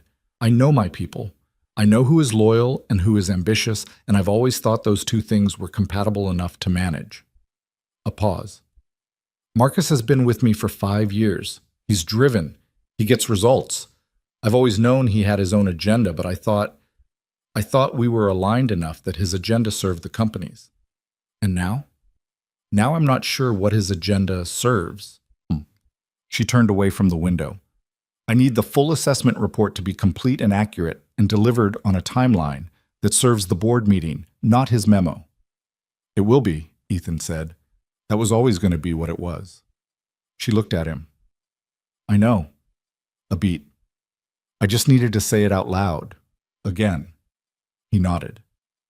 They went back to the assessment. The call came at 8:15 on a Friday night.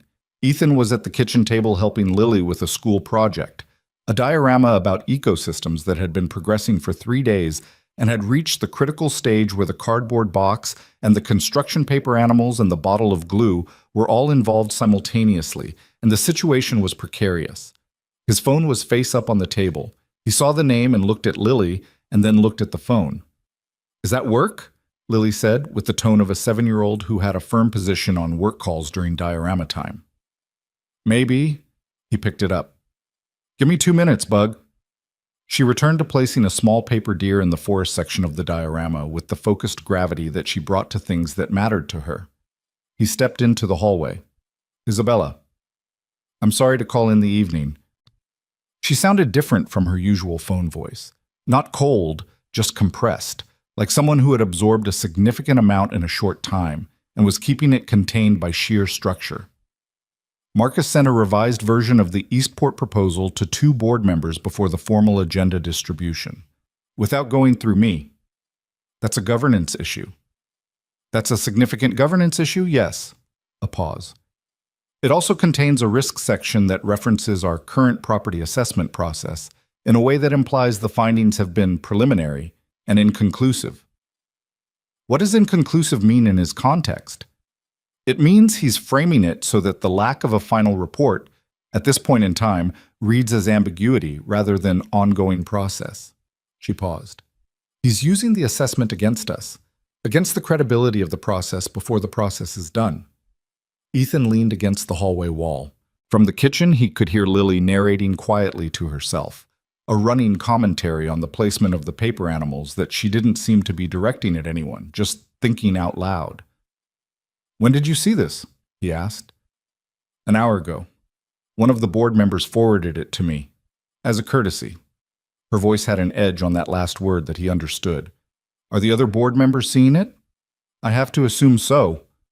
A pause. "I need the full assessment report, Ethan. A complete draft. Not the final. I know there are still 2 properties that Dennis hasn't completed, but everything you have. What Harbor Drive shows, what Ellsworth shows, what the tower shows.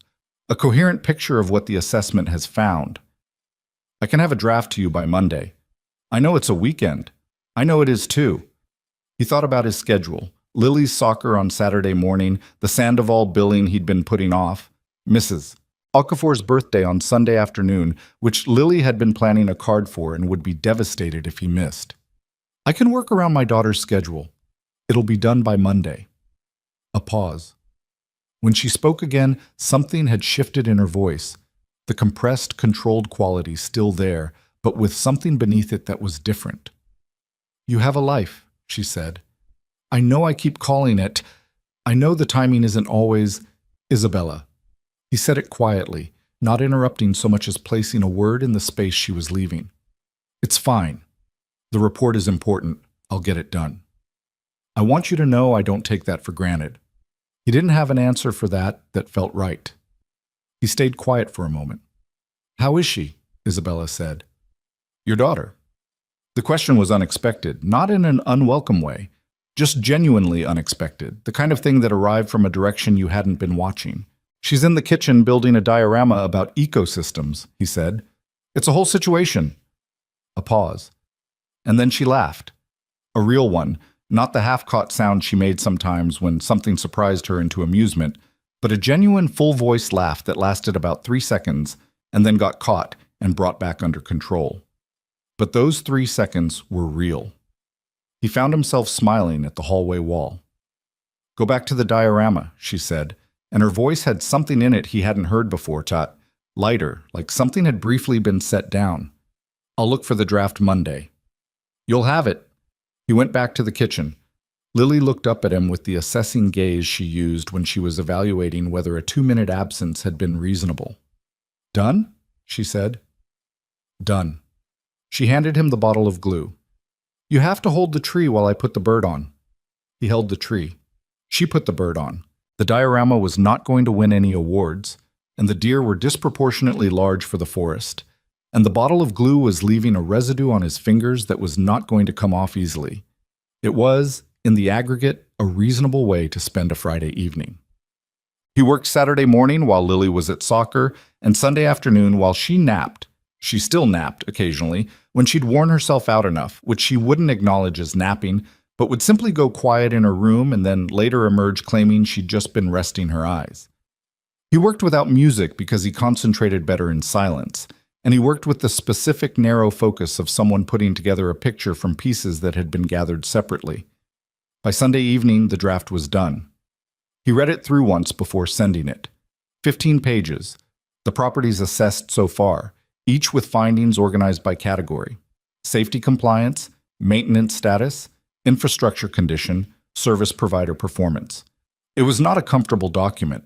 The pattern that emerged across the properties was consistent enough, that it was no longer possible to characterize any single finding as isolated.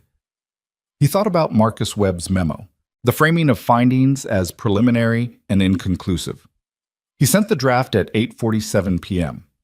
Her reply came at 9:23. "I've read it. Thank you. We need to talk tomorrow." He looked at those two sentences for a moment before putting his phone down. The dishes were clean. Lily was asleep. The diorama was drying on the coffee table. The bottle glue smell still faintly in the air. He sat on the slightly too worn left cushion of his couch and didn't turn on the television, just sat with the quiet of the apartment and the particular feeling of having done the work that needed doing, which was not triumph, not satisfaction exactly, but a steadier thing, a kind of weight properly placed. He wasn't sure what was coming.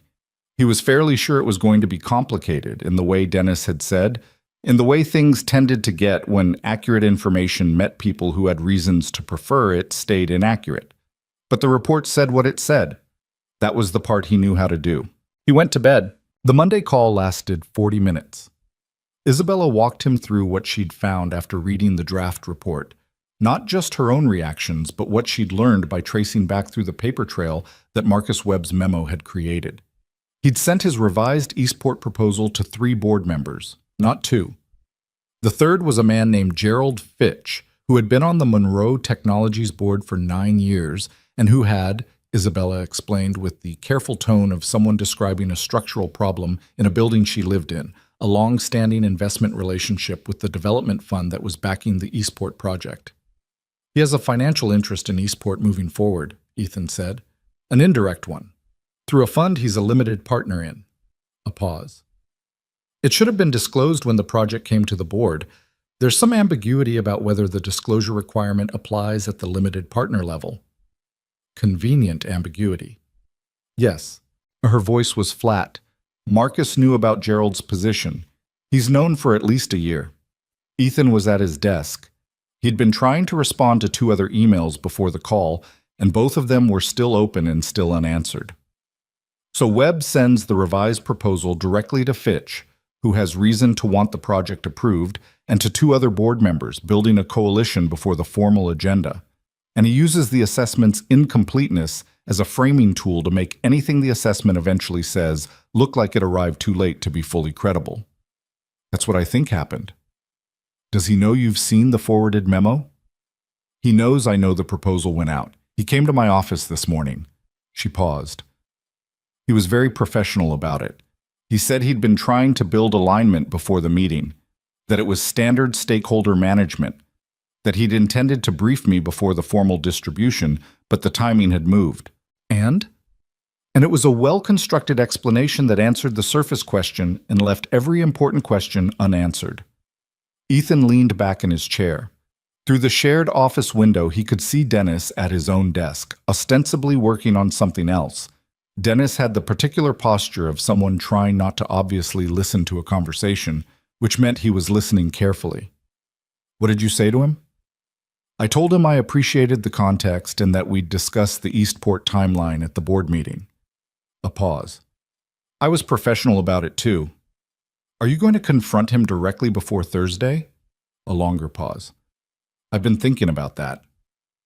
She was quiet for a moment in the way that meant real thinking rather than performance of it.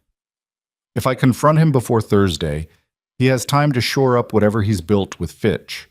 If I don't, I go into the meeting knowing what I know, and he doesn't know I know the full picture." "That's a tactical calculation." "It is." She didn't sound comfortable with that. I don't like operating this way. I built this company by being direct with people. If I thought Marcus had made an honest mistake, I'd tell him what I knew and ask him to explain himself." "But you don't think it was a mistake?" "I think it was a choice made by someone who has been making choices that serve his interests for longer than I've been paying attention." Her voice had a tiredness in it that hadn't been there before. Not defeat, but the specific weight of someone who had been trusting a thing that was not quite what she'd thought it was. "And I think the reason I didn't pay attention is because the results looked good. The projects got done. The numbers were strong. I measured the outcomes and didn't look at the process." "The process has its own problems," Ethan said. "I know. A beat." Your report is going to be part of what I present Thursday. I want you to be there. He was quiet for a moment. At the board meeting. Yes. That's not typically how assessment consultants operate. No.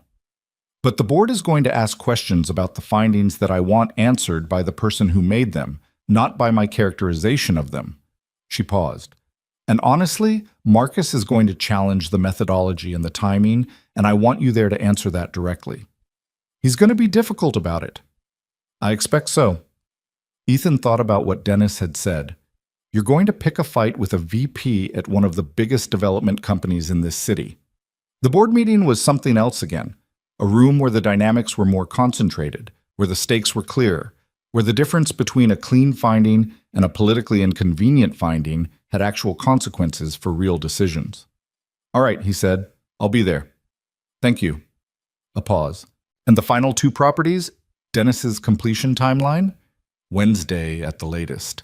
The report can be finalized Thursday morning before the meeting. The meeting is at 2. You'll have it by 10. He heard her exhale slightly, not dramatically, just the small release of someone who has been carrying something and has found a place to set part of it down.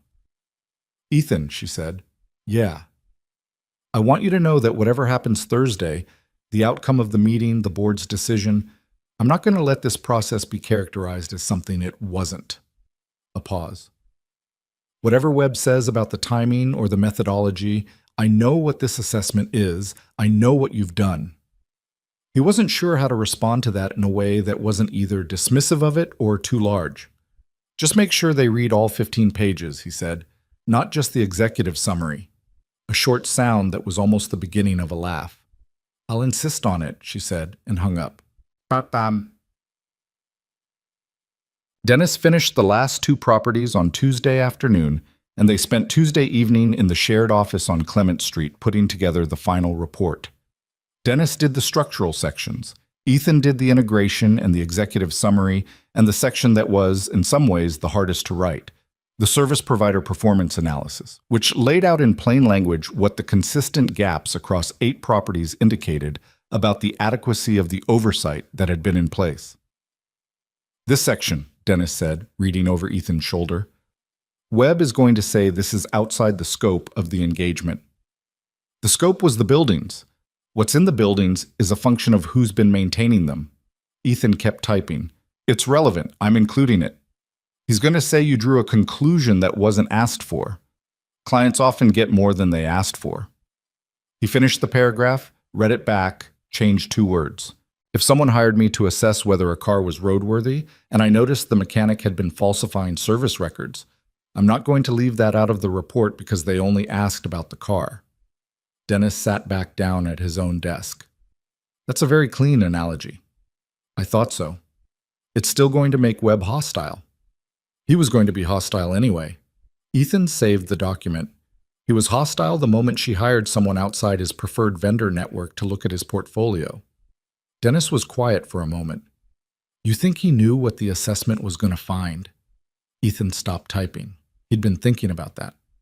I think he suspected. Not the specifics.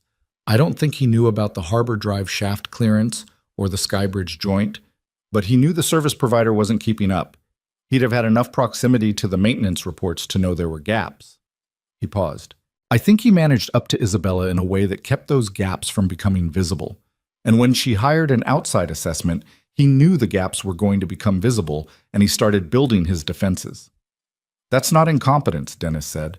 That's a choice. Yeah, Ethan said. It is. They worked until 11. The final report was 22 pages, including appendices. It said what it said, completely and without hedging. Ethan sent it to Isabella at 9:47 Thursday morning. Her reply came back in 6 minutes. Read it. See you at 2. Bottom. The Monroe Technologies boardroom was on the 38th floor, adjacent to Isabella's office, with the same 2-wall window view. It was larger than the conference room where they'd had their first meeting.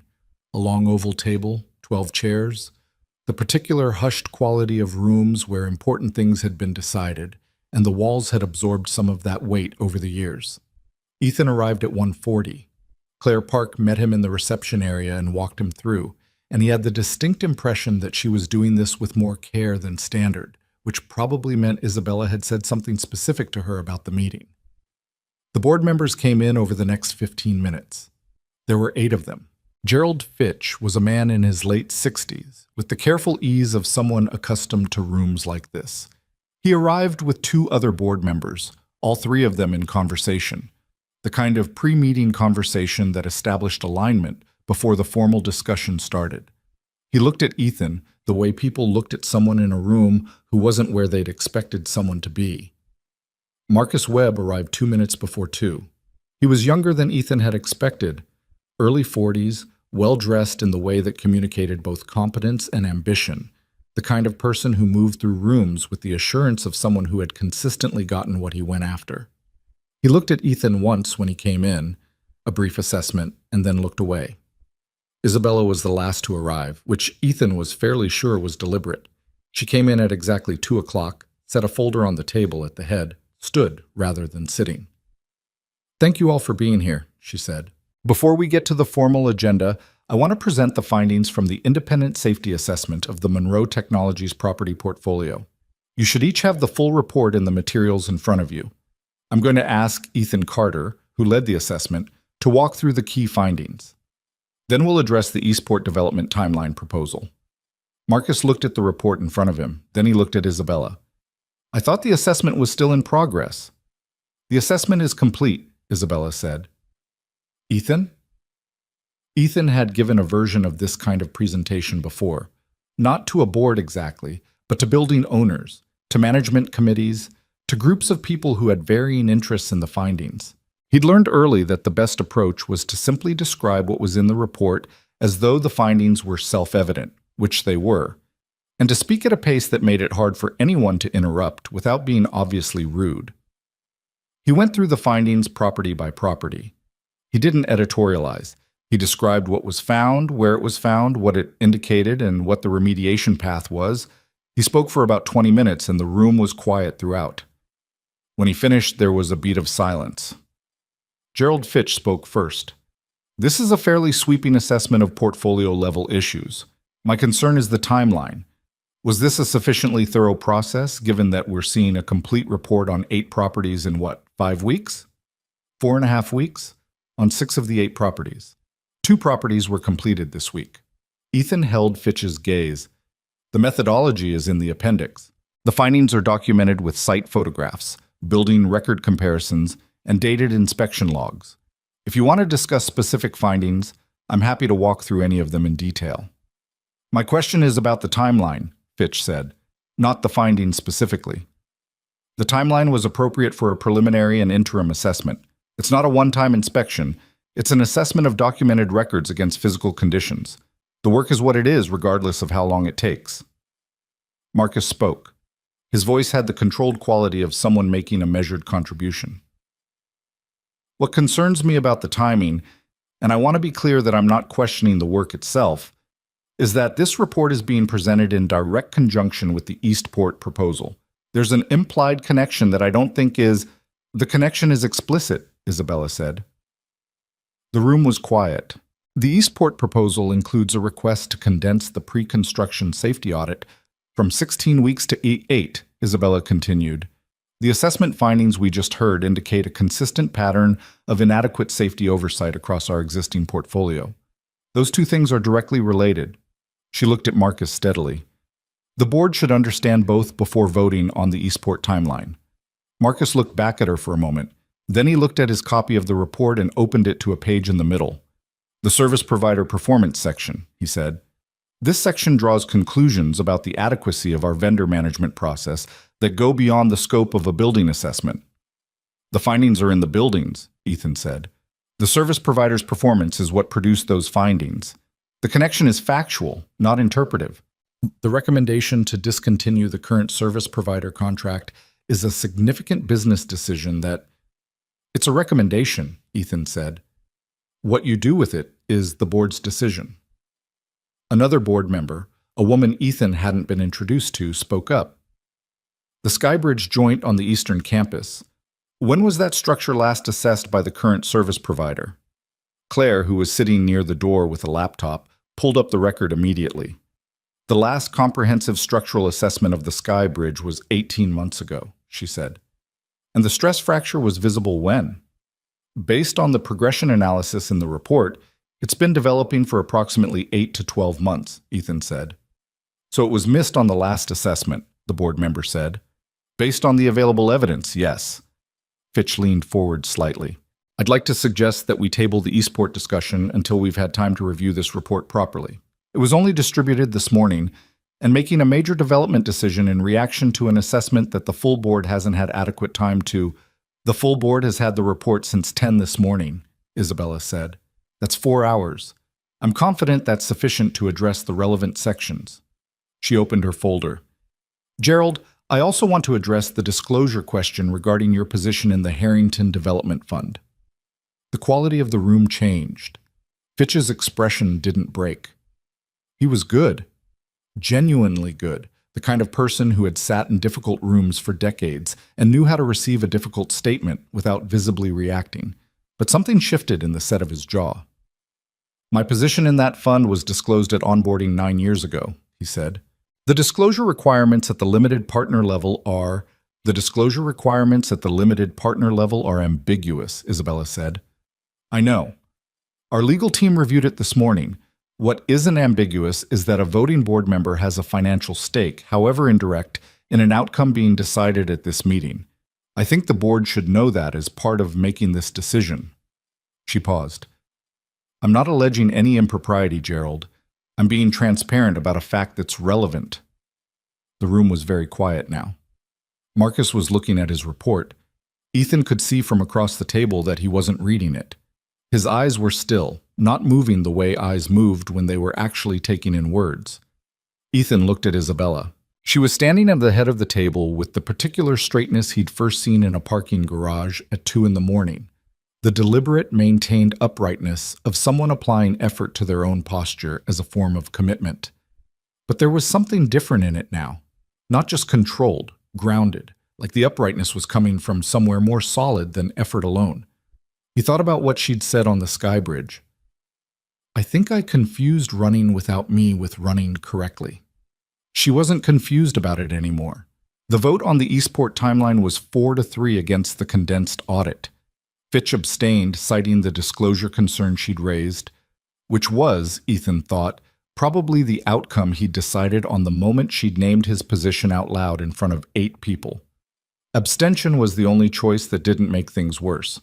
Marcus didn't say anything for the last 20 minutes of the meeting. He gathered his materials at the end with the composure of someone deciding what happens next, not someone accepting what's happened. Ethan recognized that quality. He didn't find it reassuring. The boardroom cleared in pieces. Several members stopped to speak with Isabella. Brief, calibrated exchanges, the kind that establish position after a significant meeting without committing to anything. Ethan stayed near the windows, not trying to insert himself but not leaving, because Isabella had asked him to be here, and it felt wrong to exit the moment the vote was done. Dennis had texted him twice during the meeting. How's it going? And then, 10 minutes later, never mind, I'll ask later. He replied, It's done. Talk tonight.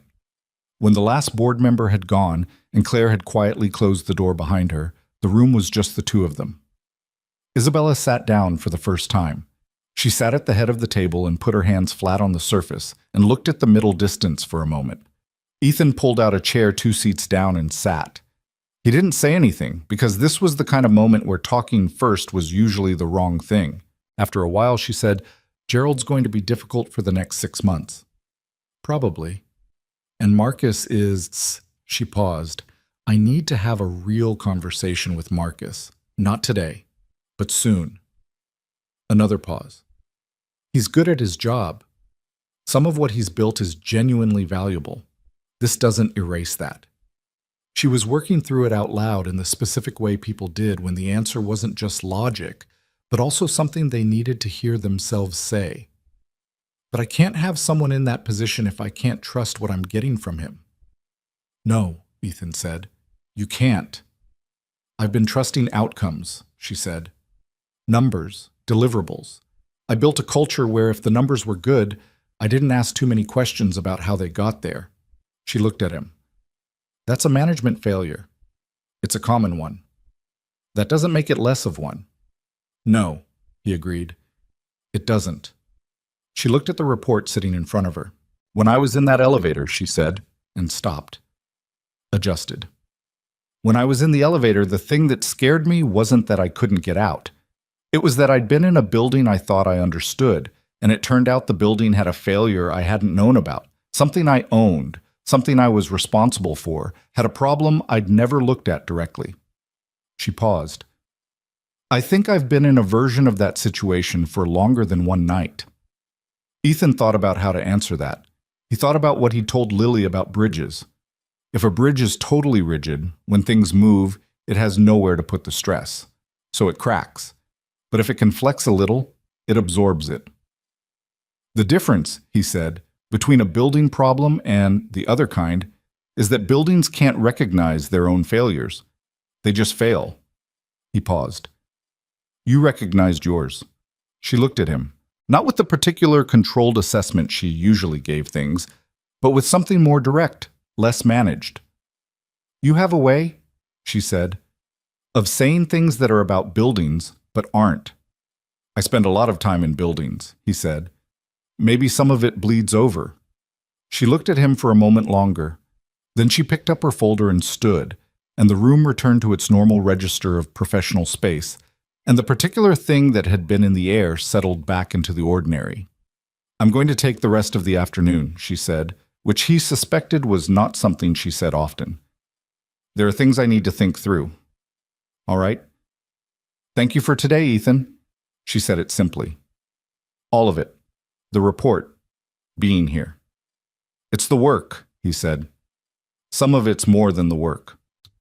She picked up her coffee, the same cup she'd brought in, long cold by now, and looked at it for a moment with the expression of someone who has been carrying a thing for so long they forgot they were still holding it. She set it down on the table. I'll be in touch about the remaining remediation timeline. I'll be around, he said. He was in the elevator going down, a different bank, fully operational, nothing unusual about it, when his phone buzzed. A text from a number he now had saved. One more thing. The Harmon Complex. South Waterfront. 2021 build. He stared at it for a moment. Dennis mentioned the parking structure. Load-bearing specification questions. He was in the lobby now, phone in hand, reading. If there were questions during that build and they were buried, that's not just a Marcus problem. People use that structure every day. He stood in the lobby of Monroe Tower and thought about it. About Ray on the Harbor Drive site, taking the drawing he'd pulled from city records and putting it in his vest pocket without ceremony. About the conduit behind the north wall that nobody's plan had shown. About the quiet ways that buildings held secrets that had nothing to do with anyone's intention to hide them and everything to do with no one having looked. He typed back, I'll pull the city records on Harmon. Give me a few days. 3 dots appeared. Then, thank you. He put his phone in his pocket and walked out into the late afternoon. The light was doing that thing it did in autumn at 4 o'clock, low and sideways, making the city look a little more dimensional than it did at other hours. He stood on the sidewalk for a moment and let it hit his face. He thought about Lily, who would be getting out of after-school care in 45 minutes. He thought about the Harmon parking structure, which he'd drive past on the way to pick her up. He thought about 22 pages that said what they said, and a vote that had gone 4-3, and a woman who had walked into a boardroom and named an uncomfortable truth in front of people who would have preferred she didn't. He started walking to the car. The city moved around him the way it always did. People and traffic and the ongoing ordinary machinery of a place where a lot of people lived in a small amount of space. He moved through it thinking about load-bearing specifications and parking structures and the specific courage it took to look directly at something you owned and ask whether it was actually what you thought it was. He was halfway to the car when his phone rang again. The number was not Isabella's. It was a 212 area code, which was New York, and he didn't recognize it. He almost let it go to voicemail. He answered, Is this Ethan Carter? A man's voice. Careful. My name is Daniel Reeves. I'm a structural engineer. I worked on the Harmon Complex in 2021. A pause. I understand you may be looking into the parking structure.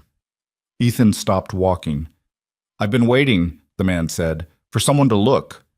The city kept moving around him. The low light kept coming. Ethan stood on the sidewalk and listened. Daniel Reeves talked for 22 minutes on the sidewalk. Ethan stood with his back to a building wall, out of the main pedestrian flow, and listened without interrupting except to ask 3 specific questions. The first was about the timeline. The second was about who else on the project had known. The third was about documentation. Reeves had documentation. That was the thing. He'd kept copies. Not because he'd been planning to do anything with them at the time, he said, but because he was an engineer and engineers kept their records, and he'd had a feeling, the specific low-level feeling that something unresolved leaves behind, like a tooth that doesn't hurt but that you find yourself pressing your tongue against anyway. What he described was not dramatic in the way that construction scandals sometimes were in movies. There was no single explosive moment. What there was, instead, was a sequence of small decisions made by a project manager working under Marcus Webb's direction, load-bearing calculations for the parking structure's mid-level support columns that had been submitted using an optimistic soil compaction assumption that the actual soil report did not support. The structural engineer of record on the project, a man named Frank Caruso, who Reeves described as decent at his job and very good at not asking questions that would slow down a project, had signed off on the calculations without pushing back on the soil assumption. Reeves had pushed back. He was not the engineer of record. He was a junior member of the structural team. He had raised the discrepancy in a project meeting, and the project manager had explained patiently that the soil report in question was a preliminary one, and that the final compaction testing would validate the assumption, and that the timeline required them to proceed. The final compaction testing, when it came, showed slightly lower compaction than the preliminary report.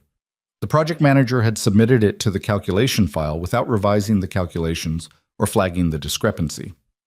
The building passed inspection. Reeves had left the project 2 weeks later, citing personal reasons. "The columns are probably fine," Reeves said. "The margin between what was assumed and what was found isn't catastrophic. But it isn't what's on paper. What's on paper is a building that was designed to certain specifications, and the building that got built doesn't fully meet those specifications, and the people who park in that structure every day don't know that." "Why are you calling me now?" Ethan asked. A pause. "Someone I know in the industry mentioned your name in connection with the Monroe portfolio assessment. Said you were the kind of person who pulled original building records from city archives." A shorter pause. "I've been waiting for someone to pull the Harmon records for 2 years. I didn't want to be the one to make the call because I have a family, and I left that project on professional terms, and I—" He stopped. "I know that sounds like a justification." "It sounds like a human being," Ethan said. "When can you send me the documentation?" "Tonight." "All right." Ethan looked up at the sky, which had gone from low-light gold to the early gray of a November evening while they'd been talking. "Reeves, what you're describing is going to create a significant problem for Marcus Webb." "I know. And potentially for the engineer of record and the project manager. This isn't a small finding." "I know that too." A pause. "It's been 2 years. It's been sitting in a file on my computer for 2 years, and I've thought about it probably 300 times.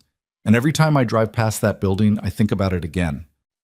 His voice was steady, but had something in it that Ethan recognized. The quality of a person who had been carrying something for long enough that the carrying had become its own kind of exhausting. "I'm tired of thinking about it." "Send me the documentation," Ethan said. "I'll be in touch." He hung up and stood on the sidewalk for a moment. Then he texted Dennis, "Call me when you can. It's important."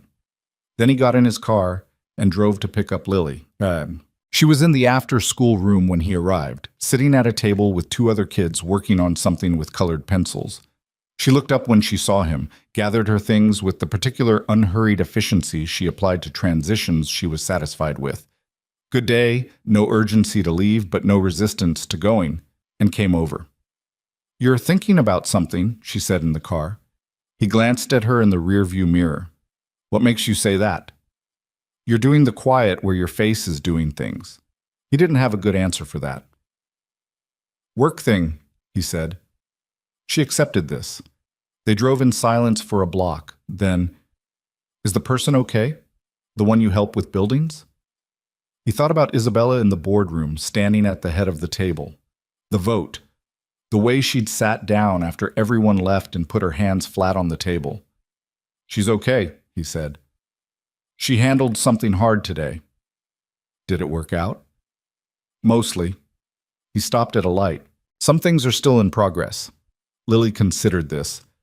"That's how it usually is," she said, with the serene confidence of someone stating a law of nature, and went back to looking out the window. He thought about that the rest of the drive home. That's how it usually is. 7 years old and already less troubled by incompleteness than he'd managed to be in 32. Why not it? Dennis called at 8. Lily was in bed, the apartment was quiet, and Ethan had the documentation Reeves had sent open on his laptop, 27 pages of project records, calculation sheets, the soil report with its numbers, and a chain of internal emails from the project manager that were, when read in sequence, a clear record of someone who knew exactly what he was doing. He walked Dennis through it. Dennis was quiet for most of it. At the end he said, "Caruso signed off on this. His stamp is on the calculations. Frank Caruso." A pause. "I know him. We're not close, but I know who he is." "I know." "This is going to go somewhere beyond Monroe Technologies," Dennis said. "If the calculations don't match the soil report and the building is occupied, that's a code compliance issue. That's potentially a city building department issue." "Yes." "Are you going to take this to Isabella first?" Ethan had been thinking about that. "I'm going to take it to her first, yes. It came to me through the Monroe context. She should know." He paused. "After that, it goes where it has to go." Dennis was quiet for a moment. "Ethan, this is the thing I said was going to be complicated. I know. Webb is going to know it came from you, or from someone connected to the Monroe assessment. He's going to know. I know that too. And you're okay with that." He thought about Reeves, who'd kept the documentation for 2 years, and thought about it every time he drove past the building. He thought about the people who parked in that structure and didn't know that what was on paper wasn't what was in the ground. He thought about a specific thing he'd said to Lily once when she'd asked him why he did the kind of work he did, before she was old enough to fully understand what the work was. "Because buildings don't advocate for themselves," he'd said. "Someone has to look at them honestly." "Yeah," he said. "I'm okay with it." Dennis let that sit for a moment. "All right," he said. "Let me know what you need from me." He called Isabella the next morning before Lily was up, standing at the kitchen counter with the first coffee of the day. She answered on the second ring, which told him she was already working. "Ethan, I need to tell you something that isn't good news." A beat. "Go ahead." He walked her through it the same way he'd walked Dennis through it. The phone call from Reeves, the documentation, the soil compaction discrepancy, the calculations, the chain of emails.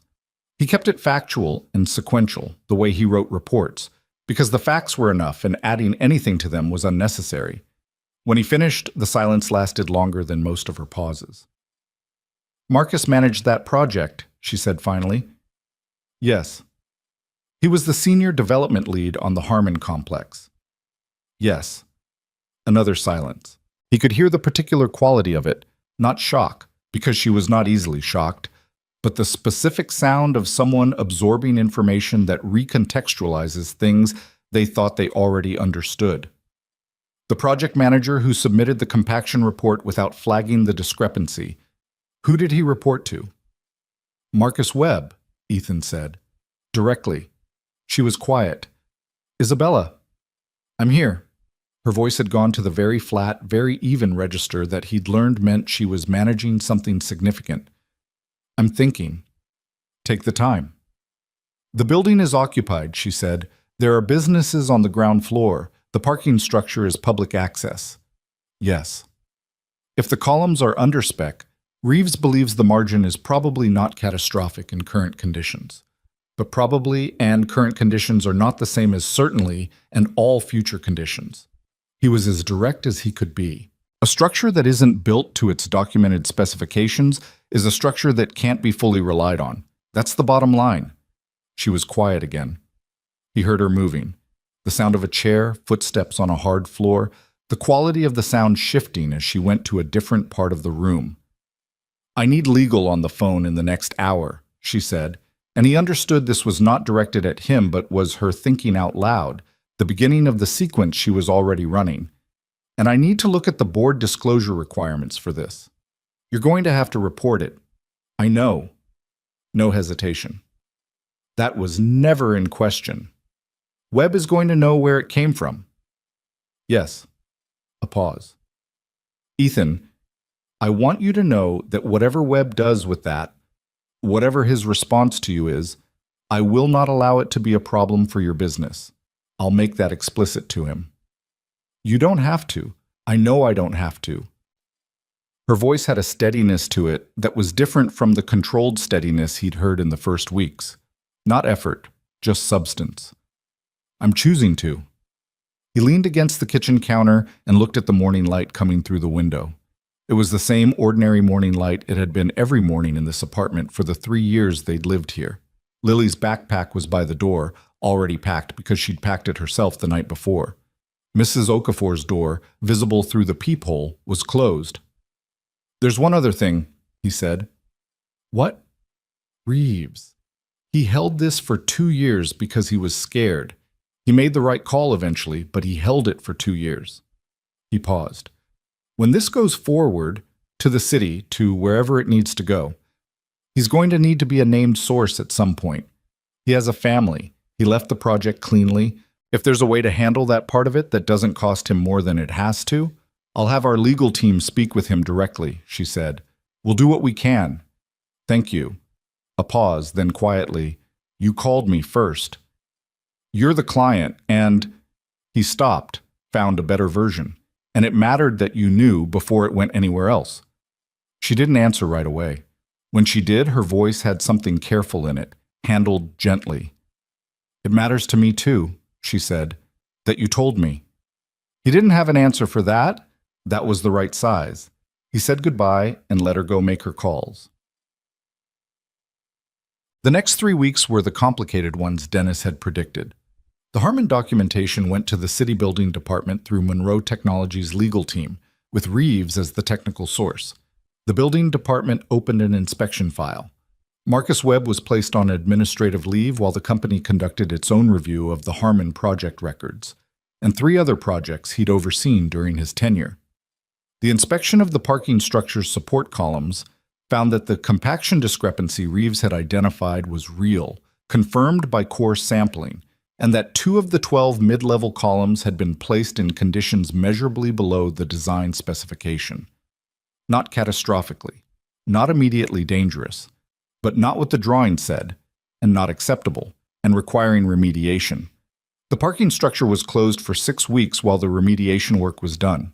This was disruptive and expensive, and generated a news story in the city business section that was careful and factual and named Marcus Webb and Monroe Technologies in the same paragraph, which was uncomfortable for everyone involved. Marcus Webb resigned the week the news story ran. Ethan heard about it from Dennis, who heard it from someone in the industry, before Isabella told him directly. Her message, when it came, was brief. He resigned this morning. I wanted you to hear it from me. He appreciated that. Gerald Fitch stepped down from the board 2 weeks after the board meeting, citing personal reasons that everyone understood meant something else and that no one said out loud, which was probably the cleanest resolution available to a messy situation. The Eastport development moved forward on the original 16-week audit timeline. A new development lead was brought in from outside the company to take over Webb's portfolio, a woman named Sonia Park, who had a reputation, Dennis reported approvingly, for asking questions that slowed things down in the short term and saved significant money in the long term. The Harbor Drive shaft modification passed final inspection. The Skybridge east anchor joint was repaired. The Ellsworth curtain wall west face was assessed and 3 sections were resealed properly. Work was underway on the remaining properties. Ethan submitted the final invoices for the assessment work and received payment within 10 days, which was faster than most corporate clients paid and which he suspected was deliberate. He and Isabella did not talk much during those 3 weeks. She was managing a significant internal restructuring and the legal fallout from the Harmon disclosure, both of which were full-time occupations on top of her actual full-time occupation. The calls and texts that had become a pattern of their professional relationship went quiet. In the way that things went quiet, when a person had too much weight on them and could only carry what was essential. He understood. He didn't say anything about it because there was nothing useful to say. He did, on a Tuesday evening, 3 weeks after the board meeting, drive past the Harmon complex on his way home from picking Lily up. He looked at the parking structure the way he looked at all buildings now, with the specific attention of someone who knew what was behind the surface. The structure was closed, scaffolding up on the lower levels, the remediation work in progress. A sign on the entrance said it was temporarily closed and thanked patrons for their patience. "What's that?" Lily said, looking at the scaffolding. "A parking structure that needs some work." "What kind of work?" "The foundation wasn't quite right," he said. "They're fixing it." She looked at it as they drove past. Who figured out it wasn't right? He thought about Reeves, with his 27 pages and his 2 years of pressed tongue-against-tooth awareness. He thought about the email chain that had documented exactly what the project manager had known and when. He thought about the fact that the building had stood for 2 years with the problem inside it, waiting for someone to ask the right question of the right records. "A few different people," he said, "at different times." "Better late than never," Lily said, with the slightly ironic delivery she'd recently developed for phrases she'd heard adults use, as though she was trying them on for size. "Yeah," he said. "Better late than never." Oh. The call came on a Thursday evening in December, 43 days after the night in the stalled elevator, though Ethan had stopped counting at some point and had to reconstruct the timeline later. He was on the rooftop access landing of his building. Not a rooftop in any glamorous sense, just the flat tar paper surface above the 6th floor that he sometimes came to when Lily was asleep, and he needed actual air and a marginally better view than the one from his window. He'd been up there maybe a dozen times in 3 years. Tonight he'd come up because the weather had gone unseasonably mild, and he was restless in a way he couldn't locate exactly, the kind of restlessness that wanted space rather than distraction. The city spread out in the way cities did at night. Not beautiful in a postcard way, but present and complex and lit with the accumulated light of a million separate rooms, each one holding its own small, ongoing version of a life. His phone rang. "I'm on my building's rooftop," she said when he answered. He paused. "What?" "My building, the tower, the rooftop access. I'm standing here." A pause. "I thought about the last time I was in this building after hours and decided I wanted a different version of that." He looked out at the city. "How's the view?" "Comprehensive," she said. "Yours?" "Acceptable. I'm 6 floors up. It's relative." He heard her exhale, not dramatically, just the sound of someone breathing in open air after being inside all day. "The Harmon remediation is on schedule," she said. "The city inspector signed off on the first phase yesterday." "I heard," Dennis told me. "Sonia Park is good," she said. She spent her first week asking questions that made 3 different people uncomfortable, which I'm choosing to take as a positive sign. It usually is. A pause. The particular kind, the one that had something in it rather than nothing. "I owe you an apology," she said. "For what?" "For going quiet these past weeks. You did significant work, and then I was managing a lot of things, and I went into a mode I go into when things are difficult, which is to reduce contact and just operate." She paused. "It's not a good habit. You were dealing with a lot." "That's not the point. The point is I noticed I was doing it, and I still did it." Another pause. "I wanted to name it." He leaned against the rooftop ledge, the part that had a safety rail, a fact he automatically noted. "I appreciated you telling me about Webb's resignation directly," he said. "That mattered." "I almost texted instead of calling," she said. "I talked myself into calling." "I'm glad you did." The city between them was both very far away and not far at all. She was maybe 2 miles from where he was standing, in a straight line, though the city folded the distance in ways that made 2 miles feel like either 5 or 0, depending on the night. "I want to ask you something," she said. "Go ahead." "I want to ask it, and I want you to take it in the spirit it's meant, which is uncomplicated. Just a question." She paused. "Would you and Lily want to have dinner? With me? Not a work conversation, not a debrief. Just dinner." He was quiet for a moment. I'm aware, she said, and her voice had the careful quality of someone walking terrain they're not sure of, that I've mostly existed in your life as a professional situation. And I'm aware that the transition from a professional situation to something else is not nothing. She stopped, started differently. I'm not asking for something I can't name yet. I'm asking for dinner. He looked out at the city, the lights of it, the million separate rooms, his own building humming quietly below him, Mrs. Okafor probably awake with her paperback, Lily asleep with her blanket half kicked off. Lily is going to ask if you have a dog, he said. A pause. Then, I don't have a dog. She's going to be disappointed. She stopped. I was about to say something impractical. Were you about to offer to get a dog? No, I was about to offer to borrow someone else's dog, which is worse. A pause, and then the real laugh came through. The full-voiced one he'd heard only once before, in a parking garage at 2 a.m, 3 seconds of genuine and unguarded. This is not how I usually— I know, he said. Me either. She laughed again, shorter this time, but real. He found himself smiling at the night sky, at the specific absurdity and rightness of standing on a tar paper rooftop talking about borrowed dogs. Saturday, he said. If that works, somewhere that's okay for a 7-year-old, which means the menu needs to have pasta, and they can't be weird about the pasta being plain. I know a place, she said. They are not weird about the pasta. Then Saturday, a pause that held something warm in it, something that neither of them tried to name or make larger than it was. Ethan, she said. Yeah. The night in the elevator. I've thought about it a lot. A pause. I've thought about the fact that I called you instead of someone else. I told you it was because of the business card and the presentation, which was true. But I've been honest enough with myself lately to admit there was something else. He waited. I remembered you, she said. Not just the information. I remembered that there was a person at that conference who wasn't performing competence, who was just competent, who talked about a real problem, like it was a real problem, and not a sales opportunity. She paused. I called you because you seemed like someone who would actually come. He thought about standing at Lily's doorway in the dark, watching her sleep. The deliberate decision, not quite a decision, more a simple recognition of what he was going to do. I came because someone needed help, he said. That's all it was at the time. I know, she said. That's the point.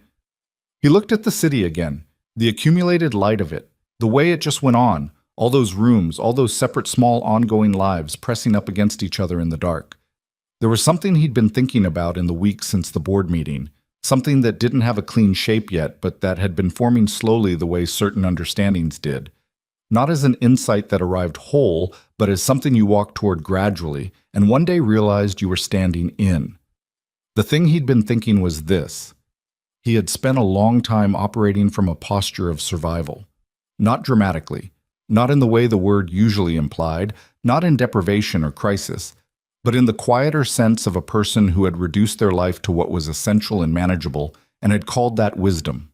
The work he could control, the small apartment, the worn couch cushion, Lily's drawings on the fridge, the dishes in the sink, a life that fit inside itself, that didn't ask too much of the world or expect the world to offer too much back. He didn't think that was wrong, exactly. Surviving was not a small thing. The years of doing it had given him something solid, a kind of knowledge about what actually mattered that people who'd never had to strip things down sometimes didn't have. He didn't regret any of it. But he'd been thinking about Lily saying, that's how it usually is, about the ease with which she accepted incompleteness, not as defeat, but as condition. And he'd been thinking about Isabella in a mechanical room saying, I think I confused running without me with running correctly. And he'd been thinking about Reeves, who'd held his documentation for 2 years because he was scared, and who'd finally made the call not because he'd stopped being scared, but because the weight of not calling had become its own kind of cost. The thing about survival mode was that it was designed to be temporary. It was the bridge setting, the safety brake, the emergency configuration. It kept you from falling, which was essential, but a building that only ever engaged its safety brake was a building that had never actually moved. At some point, you had to decide that the ground was stable enough to stand on and go from there. He wasn't sure he was ready for everything that Saturday dinner might eventually mean. He wasn't sure she was either.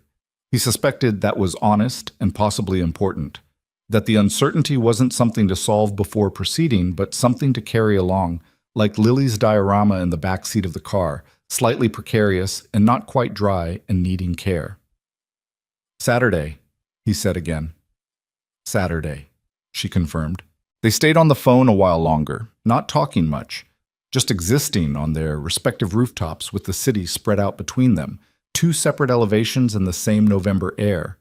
At some point, she said goodnight, and he said goodnight, and she hung up, and he stayed outside for a few minutes more. He thought about a thing Dennis had said once, early in their partnership, during a job where they'd found a building that looked fine from the street and was significantly not fine when you opened the walls. Dennis had looked at the gap between the facade and the interior and said, without particular drama, "The building is trying to tell you what it is, you just have to be willing to look." He thought that was probably true about people too, not in some soft, easy way. People were harder to read than buildings, and the gap between what showed and what was actually there went in both directions, was sometimes better and sometimes worse than the surface. But the willingness to look, the willingness to show, those were things. He went inside, checked on Lily, who had her blanket on correctly for once, and was making the small, determined sounds of a child deep in some internal dream. He stood in her doorway for a moment, the way he always did, a habit that had started when she was small and that he'd never stopped because it cost him nothing and gave him something he couldn't name precisely. Some form of accounting, some nightly confirmation that the essential things were in order. They were in order. He went to bed. On Saturday, he picked her up. This had not been the plan. The plan had been to meet at the restaurant, but Lily had asked, with the directness she brought to questions she'd been building up to, if the person they were going to dinner with was the one from the buildings, the one he helped. He'd said yes. She'd considered this for a moment and then said she thought they should pick her up. Why? He'd asked. Because then she knows she's not driving herself, Lily said, as though this were obvious. And Ethan had thought about that for a moment and then called Isabella and asked if it was all right if they swung by the tower. A pause, then, "Yes," she'd said, "that's fine." He pulled up in front of the Monroe Tower on Weston Avenue at 6:15.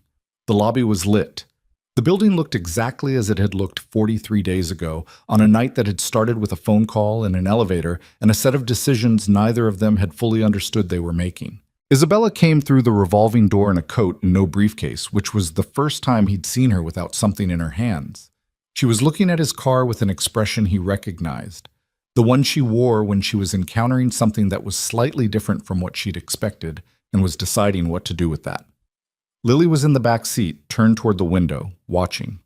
When Isabella opened the car door and got in, Lily looked at her with the direct assessment of a 7-year-old who has not yet learned to disguise the fact that she is looking. "I'm Lily," she said. "I know," Isabella said. "I'm Isabella." "Do you have a dog?" A pause. "I don't." She looked at Ethan briefly, then back at Lily. "I've been thinking about it, though." Lily appeared to take this seriously. "What kind?" "I don't know yet. I'd want to do some research first." Lily nodded, apparently satisfied with this answer. "My dad says you have a really tall building." "I do." "Have you been to the top?" "Many times." "Is it scary?" Isabella thought about this, actually thought about it, which Lily noticed because she leaned forward slightly. "The first time," Isabella said, "a little. After that, you mostly notice how far you can see." Lily considered this. "That's good," she said, settling back in her seat, apparently having reached a conclusion. "I think that's right." Ethan pulled away from the curb. The city moved around them. The lights were coming on the way they did in December, earlier than you expected, the day folding down into evening with the specific winter efficiency that made the lit windows of buildings feel warmer than they did in summer. Nobody said anything for a block. Then Lily started talking about the restaurant. She'd been told it had good pasta, and she had opinions about pasta. And Isabella answered her questions, and Ethan drove, and the car was full of the ordinary noise of people beginning cautiously and imperfectly and without any guarantees to take up space in each other's lives. There's a thing about buildings that Ethan had learned over 8 years of looking at them honestly. The ones that lasted, the ones that absorbed the settling and the weather and the years without cracking, were not the ones that had been built without flaws. Every building had flaws. The ones that lasted were the ones whose flaws had been found, named, and addressed, not hidden, not worked around, not framed as something they weren't. He thought that might be the most transferable thing about his work. Not the technical knowledge, not the years of accumulated pattern recognition, not even the particular stubbornness that made him pull records from city archives when other people assumed everything important was in the current file. Just the willingness to look at a thing directly and say what you found. The restaurant was warm and not quiet, and the pasta was, by Lily's verdict, acceptable.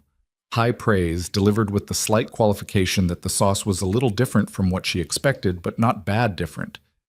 Isabella ordered the same thing Lily ordered, which Ethan noticed, and which Lily noticed too, and which nobody commented on. They sat at a corner table and the dinner went on for 2 hours, which was longer than Ethan had planned for, and which nobody seemed interested in shortening. At some point, Lily fell asleep leaning against Ethan's arm, which happened sometimes in restaurants when she'd had a good day and the food was warm and she finally ran out of things to say. He shifted slightly to make it easier for her to stay there, the automatic accommodation of a parent so practiced it didn't require thought. Isabella looked at Lily, sleeping. Something moved across her face, quiet, unguarded, the kind of expression that arrived when a person let a moment be what it was without managing it. "She asked if you were coming back," Ethan said quietly. "After the first time I mentioned I was going to see you for work, she asked if the building person was coming back." Isabella looked at him. "What did you tell her?" "I said I thought so." She looked at Lily again, and then at the table, and then at him. "You were right," she said. He nodded. The check came and they argued over it briefly, Isabella's version of briefly, which was direct and final. And then they were outside in the December air, Lily awake again and complaining only mildly about the cold, and the city was doing what it did, carrying all its light into the dark without stopping. He drove her back to the tower. She said goodnight to Lily, who said goodnight with the sincerity she reserved for people she'd decided she liked. He walked her to the lobby, which he hadn't planned to do but which felt like the right thing once they were out of the car. At the lobby door she turned. "Thank you," she said. "For dinner?" She paused. "For a lot of things, I think.